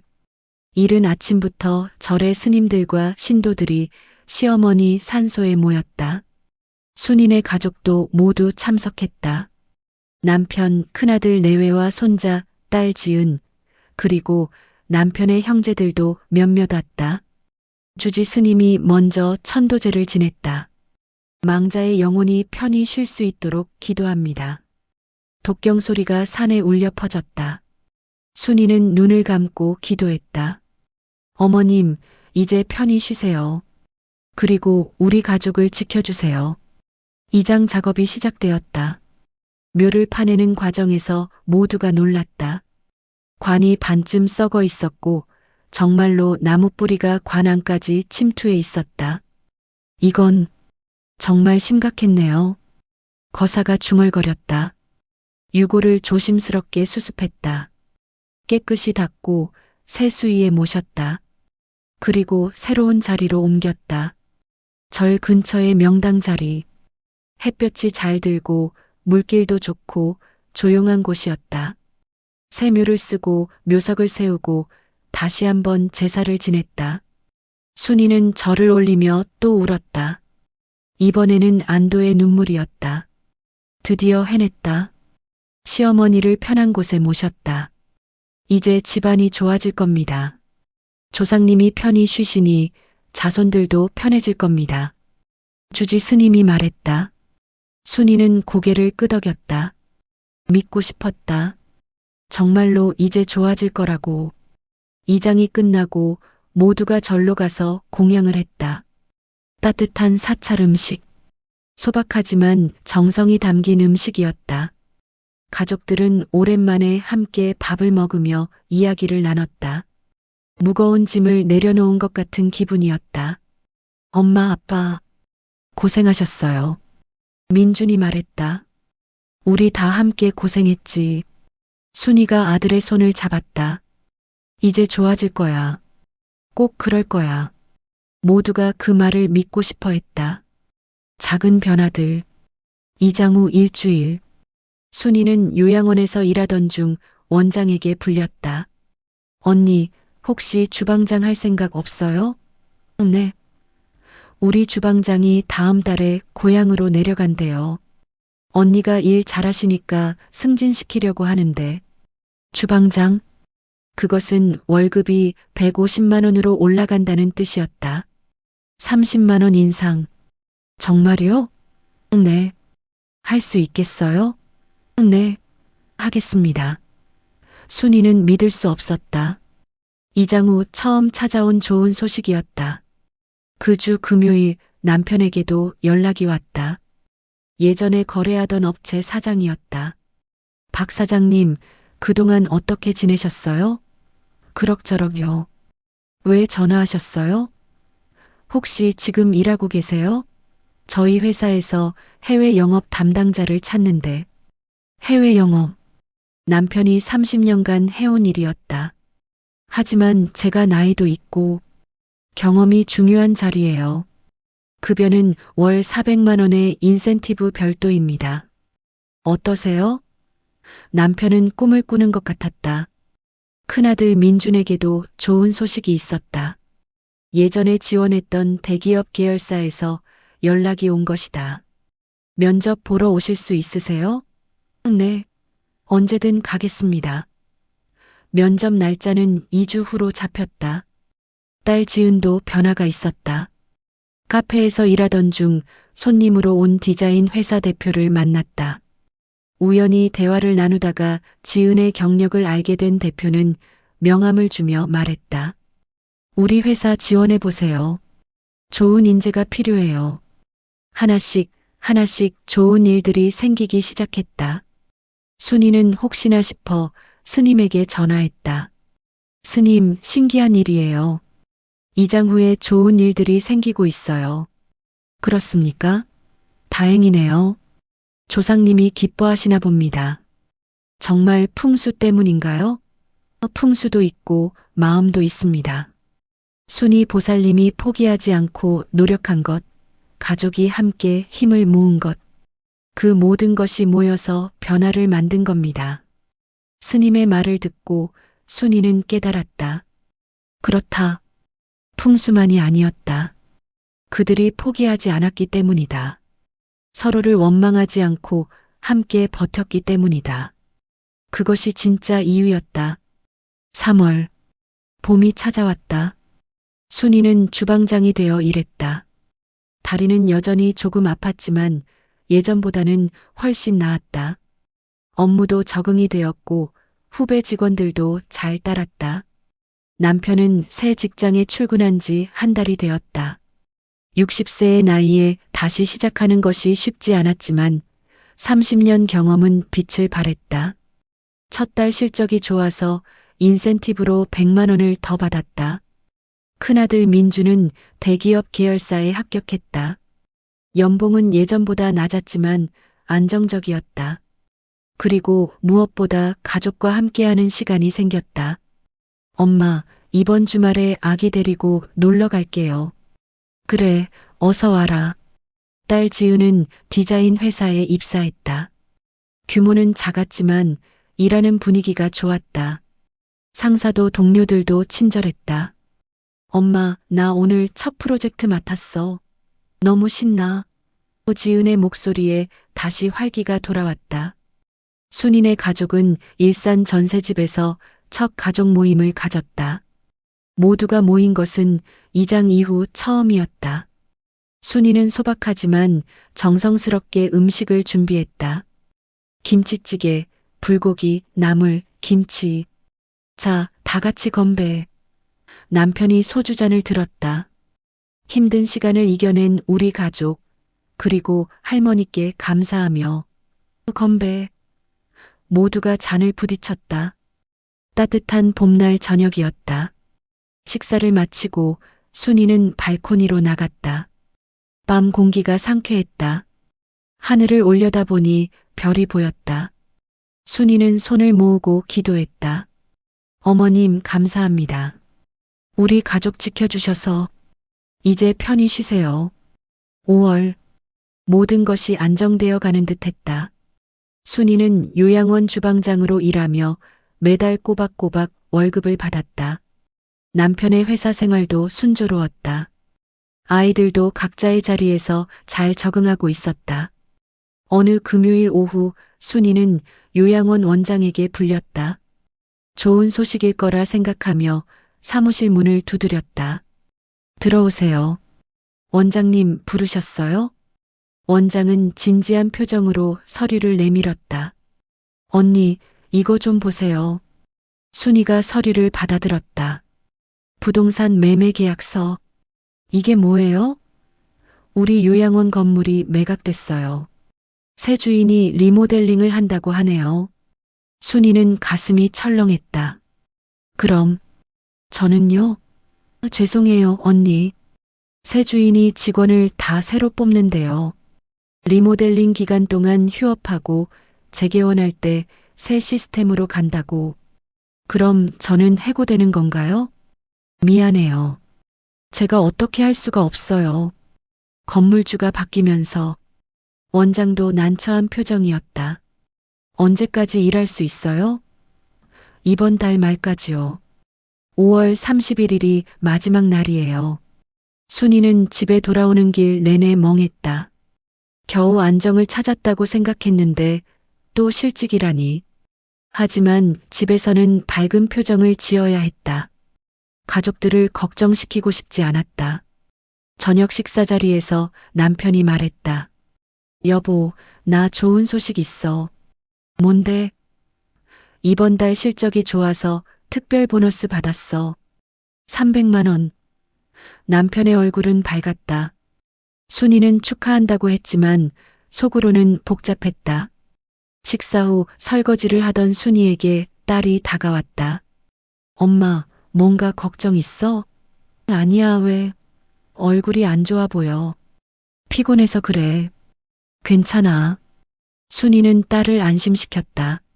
하지만 그날 밤 혼자 누워서 걱정했다. 다시 일자리를 찾아야 한다. 다음 주 월요일 남편이 일찍 퇴근했다. 얼굴이 어두웠다. 왜 이렇게 일찍 왔어?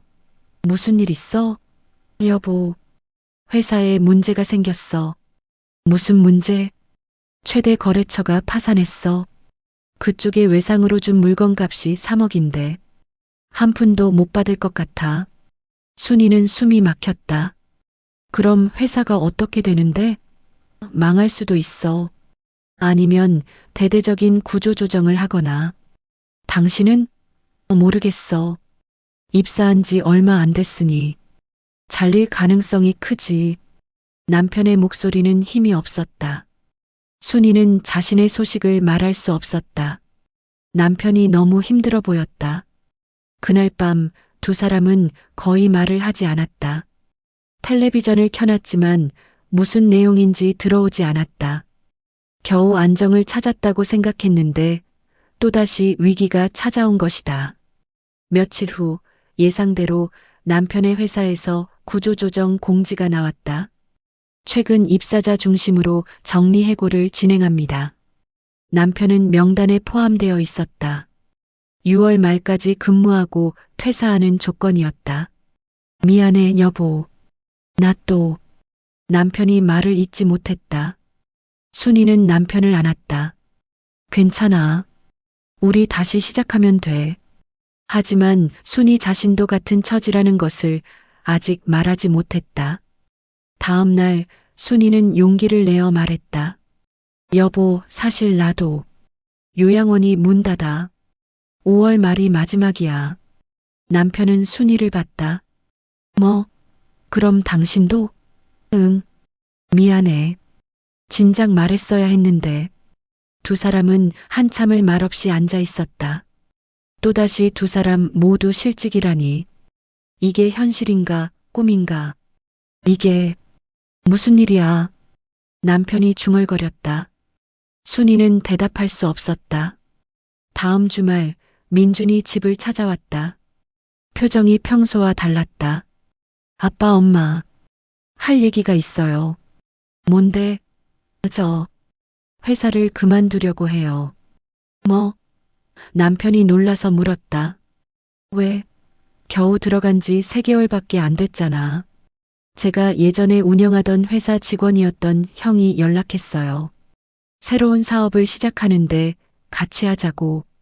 민준아, 정신 차려. 사업은 이미 한 번 실패했잖아. 이번엔 달라요.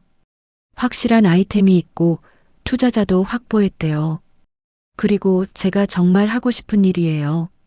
순이는 가슴이 답답했다. 민준아, 지금 내 상황 생각해봐. 애도 어리고 며느리는 또 임신했다며. 안정적인 직장이 필요한 시기야. 알아요, 엄마. 하지만 회사 다니면서 느낀 게 있어요. 전 남의 밑에서 일할 사람이 아니에요. 그건 자만이야, 민준아. 남편이 단호하게 말했다. 사업은 도박이야. 이미 한 번 실패하고 우리 가족이 얼마나 힘들었는지 잊었어? 안 잊었어요. 하지만 이번엔 다를 거예요. 다르긴 뭐가 달라. 사업하는 사람 치고 망할 거라고 시작하는 사람 있어? 남편의 목소리가 높아졌다. 민준도 맞섰다.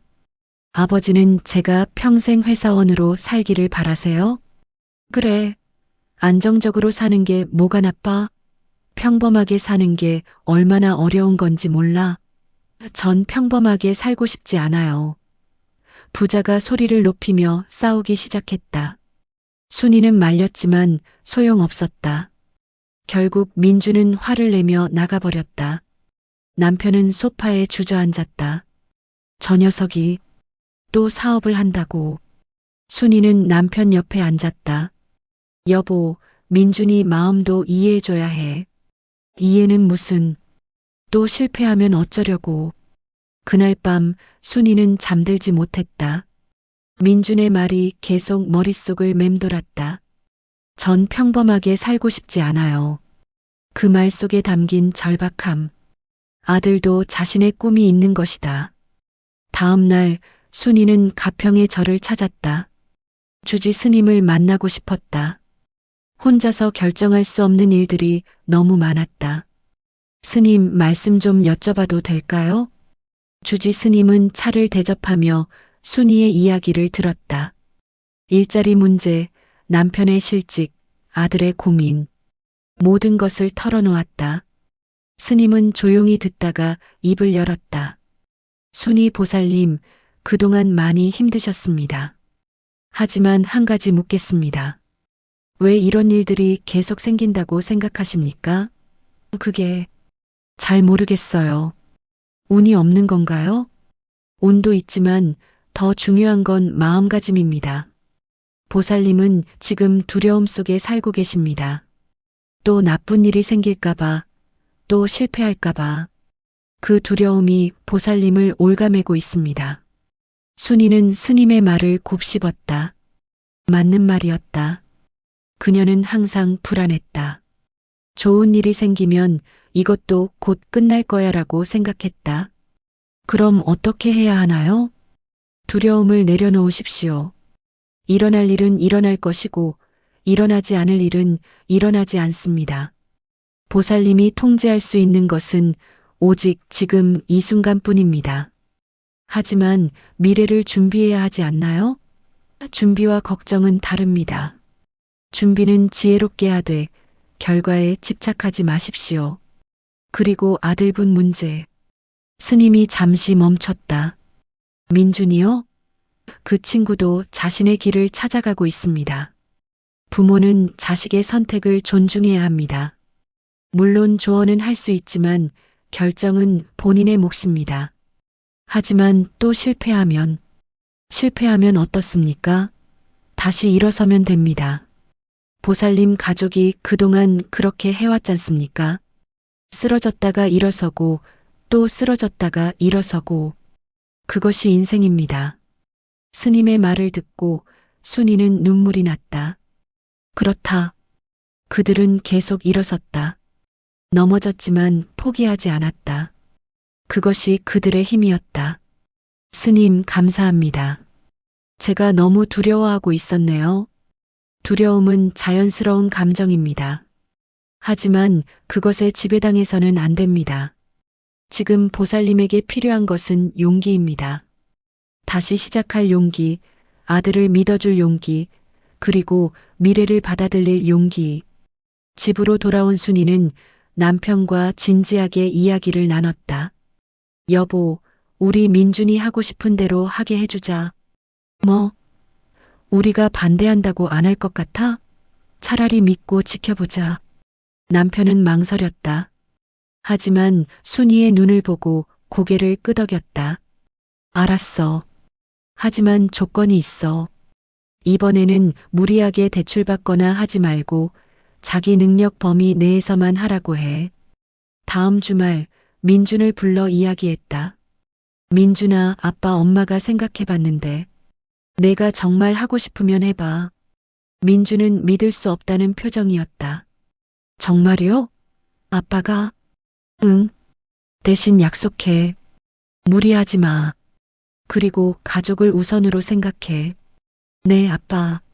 감사합니다. 민주는 부모님께 절을 했다. 순이는 아들을 안으며 생각했다. 이번에는 잘 될 거야. 꼭 그럴 거야. 며칠 후 놀라운 소식이 들려왔다. 순이가 일하던 요양원 원장에게서 전화가 온 것이다. 언니, 좋은 소식이에요. 무슨 소식이요? 새 건물주가 기존 직원 중 원하는 사람은 계속 고용하겠대요. 정말요? 네. 언니 같은 실력자는 꼭 필요하다고 하더라고요. 급여도 올려준대요. 월 180만 원으로. 순이는 믿을 수 없었다. 해고가 아니라 승진이라니. 그날 저녁 남편에게도 연락이 왔다. 회사 사장이었다. 박 부장님, 제가 새로운 회사를 차리려고 합니다. 같이 가시겠습니까? 새 회사요? 네. 이번 사태를 계기로 독립하기로 했어요. 저를 따라올 핵심 인력 몇 명만 데려가려고 하는데 부장님이 꼭 필요합니다. 급여는 월 500만 원의 지분도 드리겠습니다. 어떻습니까? 남편은 꿈을 꾸는 것 같았다. 500만 원이면 예전 사업할 때 버는 것과 비슷했다. 그날 밤 순이와 남편은 서로를 안았다. 여보, 믿어져? 안 믿어져. 이게 꿈은 아니겠지? 두 사람은 웃었다. 오랜만에 진심으로 웃었다. 다음 주 더 놀라운 일이 벌어졌다.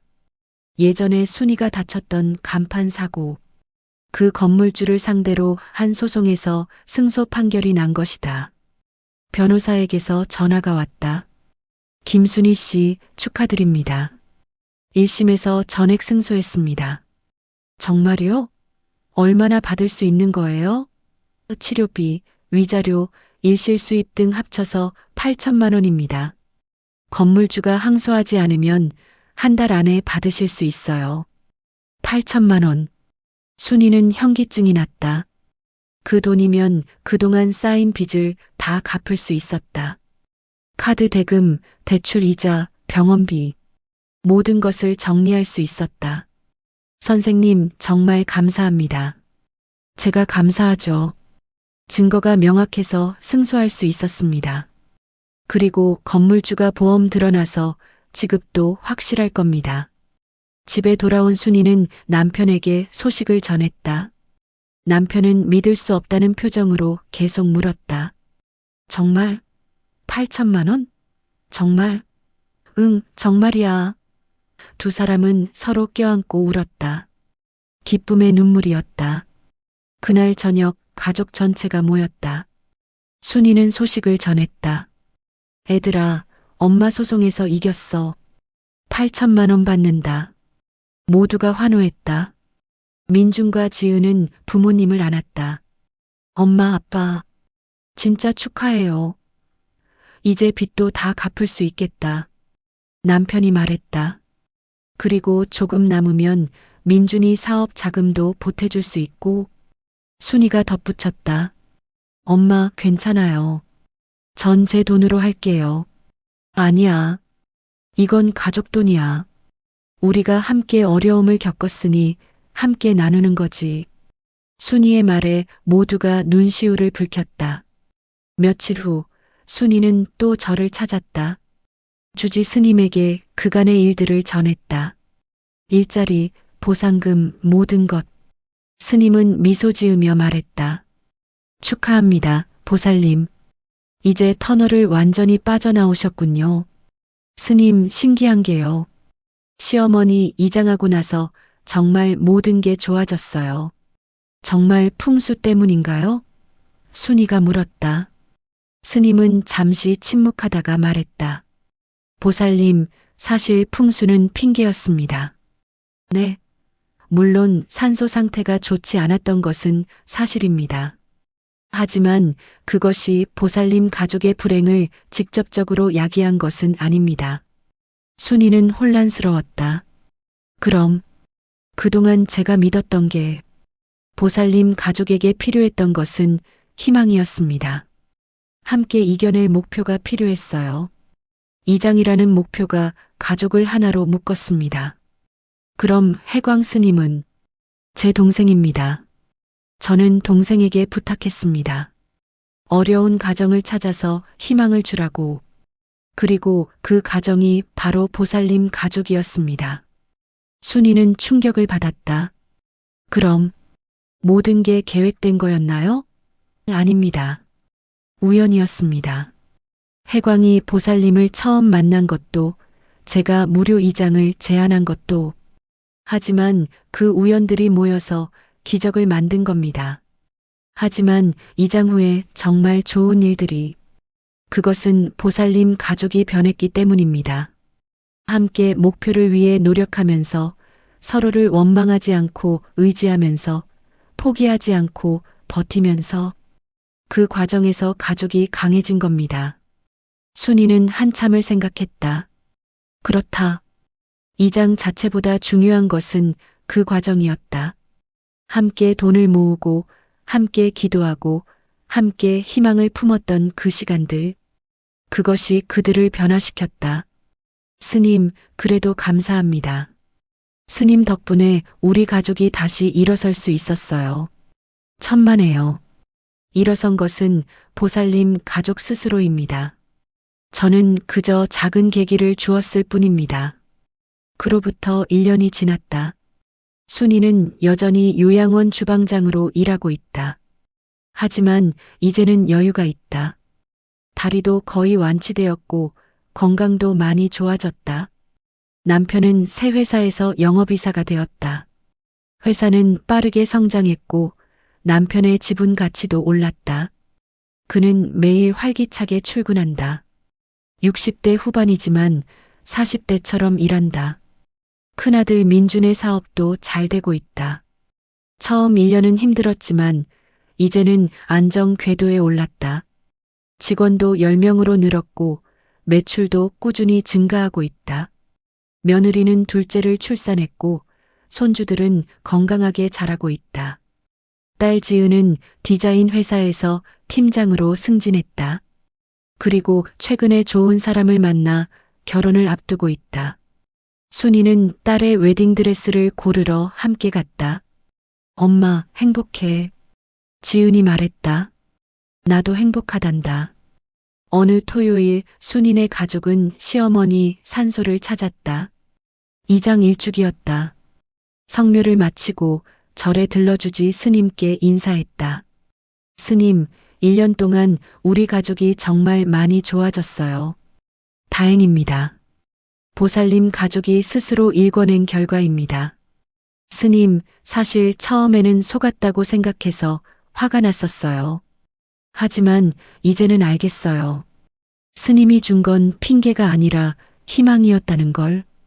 이해해 주시니 감사합니다. 때로는 사람들에게 필요한 것은 정답이 아니라 믿음입니다. 좋아질 거라는 믿음, 함께 할 수 있다는 믿음. 그날 저녁 집으로 돌아오는 차 안에서 순이는 창밖을 바라봤다. 저녁 노을이 아름다웠다. 남편이 운전하고 뒷좌석에는 아이들이 앉아 있었다. 모두가 편안한 얼굴이었다. 여보, 행복해? 남편이 물었다. 응, 행복해. 순이는 진심으로 대답했다. 많은 것을 가진 것은 아니었다. 강남에 넓은 집도 없고 화려한 차도 없었다. 하지만 그들에게는 더 소중한 것이 있었다. 서로를 믿고 의지할 수 있는 가족. 힘들 때 함께 버틸 수 있는 유대. 어떤 어려움도 이겨낼 수 있다는 자신감. 그것이 진짜 부였다. 그로부터 5년 후 순이는 은퇴했다. 남편도 은퇴했다. 하지만 두 사람은 여전히 바쁘다. 손주들을 돌보고 취미 활동을 하고 여행을 다닌다. 민준의 회사는 크게 성장해서 직원이 10명이 되었다. 그는 성공한 사업가가 되었지만 여전히 겸손하다. 실패의 아픔을 잊지 않았기 때문이다. 지은은 결혼해서 아이를 낳았다. 순이의 외손주다. 지은은 일과 육아를 병행하며 행복하게 살고 있다. 그녀도 어머니처럼 강한 여자가 되었다. 어느 가을 저녁 순이네 전 가족이 모였다. 민준 가족, 지은 가족, 총 10명. 넓지 않은 거실이 북적였지만 행복했다. 저녁 식사를 마치고 순이는 가족들에게 말했다. 애들아, 할머니가 옛날 이야기 하나 해줄까? 무슨 이야기요, 할머니? 큰 손자가 물었다. 5년 전에 우리 가족이 아주 힘들었던 이야기란다. 순이는 그날의 이야기를 들려줬다. 간판 사고, 병원 입원, 스님과의 만남, 이장, 그리고 반전. 아이들은 눈을 반짝이며 들었다. 할머니, 진짜 간판이 떨어졌어요? 응, 진짜야. 무섭지 않으셨어요? 무서웠지. 하지만 그것보다 더 무서웠던 건 가족이 무너질까봐 두려운 거였어. 그런데 어떻게 이겨냈어요? 우리가 함께였기 때문이야. 혼자였으면 못 이겼을 거야. 이야기를 마친 후 민준이 말했다. 엄마, 그때 정말 힘드셨죠? 응, 힘들었어. 하지만 그 시간이 우리를 강하게 만들었어. 저도 그래요. 그때의 경험이 지금 제 자산이에요. 지은도 말했다. 엄마, 저도요. 편의점에서 밤새 일하면서 배운 게 많아요. 세상이 얼마나 힘든 곳인지, 그리고 가족이 얼마나 소중한지. 남편이 순이의 손을 잡았다. 여보, 고생 많았어. 당신이 없었으면 우리 가족 진작 무너졌을 거야. 무슨 소리야? 우리 함께 버텼잖아. 응, 함께 버텼지. 그날 밤 모두가 돌아가고 나서 순이는 발코니에 나갔다. 밤하늘에 별이 가득했다. 그녀는 하늘을 올려다보며 손을 모았다. 어머님, 지켜봐 주셔서 감사합니다. 우리 가족 잘 살고 있어요. 바람이 불었다. 부드러운 바람이었다. 마치 시어머니가 잘했다, 고생했다라고 말하는 것 같았다. 순이는 미소 지으며 집 안으로 돌아왔다. 거실에서는 남편이 TV를 보고 있었다. 순이는 남편 옆에 앉았다. 여보, 우리 정말 많이 왔네. 그러게. 죽을 뻔도 하고 망할 뻔도 하고. 하지만 이겨냈어. 응, 이겨냈지. 두 사람은 서로를 보며 웃었다. 주름진 얼굴이었지만 눈빛은 여전히 빛나고 있었다. 그들은 알고 있었다. 앞으로도 어려움은 있을 것이다. 하지만 두렵지 않다. 함께라면 이겨낼 수 있다. 순이는 생각했다. 인생은 정말 기구하다. 예측할 수 없고 통제할 수 없다. 좋은 일도 갑자기 오고 나쁜 일도 갑자기 온다. 하지만 중요한 것은 결과가 아니라 과정이다. 어떻게 살아가는가, 누구와 함께 하는가, 무엇을 소중히 여기는가. 그것이 진정한 삶의 의미다. 순인의 가족은 그것을 배웠다. 힘든 시간을 통해서. 그날 밤 순이는 평화롭게 잠들었다. 악몽도 없었고 불안도 없었다. 그저 깊고 편안한 잠. 그녀의 얼굴에는 미소가 머물러 있었다. 우리 주변에는 순인의 가족처럼 힘든 시간을 보내는 사람들이 많습니다. 예상치 못한 사고, 경제적 어려움, 가족의 위기. 하지만 중요한 것은 포기하지 않는 것입니다. 서로를 원망하지 않고 함께 버티는 것입니다. 그리고 작은 희망이라도 붙잡는 것입니다. 풍수가 정말 가족의 운명을 바꿨을까요? 아마 아닐 것입니다. 하지만 이장이라는 목표가 가족을 하나로 만들었고 그 과정에서 그들은 변화했습니다. 진짜 기적은 풍수에 있는 것이 아니라 포기하지 않는 마음에 있습니다. 서로를 믿는 사랑에 있습니다. 함께 걷는 여정에 있습니다. 당신이 지금 힘든 시간을 보내고 있다면 기억하십시오. 터널의 끝은 반드시 있습니다. 조금만 더 버티십시오. 그리고 옆에 있는 사람의 손을 꼭 잡으십시오. 혼자서는 무너질 수 있지만 함께라면 이겨낼 수 있습니다. 이것이 이 이야기가 전하고자 하는 메시지입니다. 모든 순이들에게, 모든 힘든 시간을 보내는 분들에게 이 이야기를 바칩니다. 당신도 이겨낼 수 있습니다. 꼭 이겨낼 수 있습니다.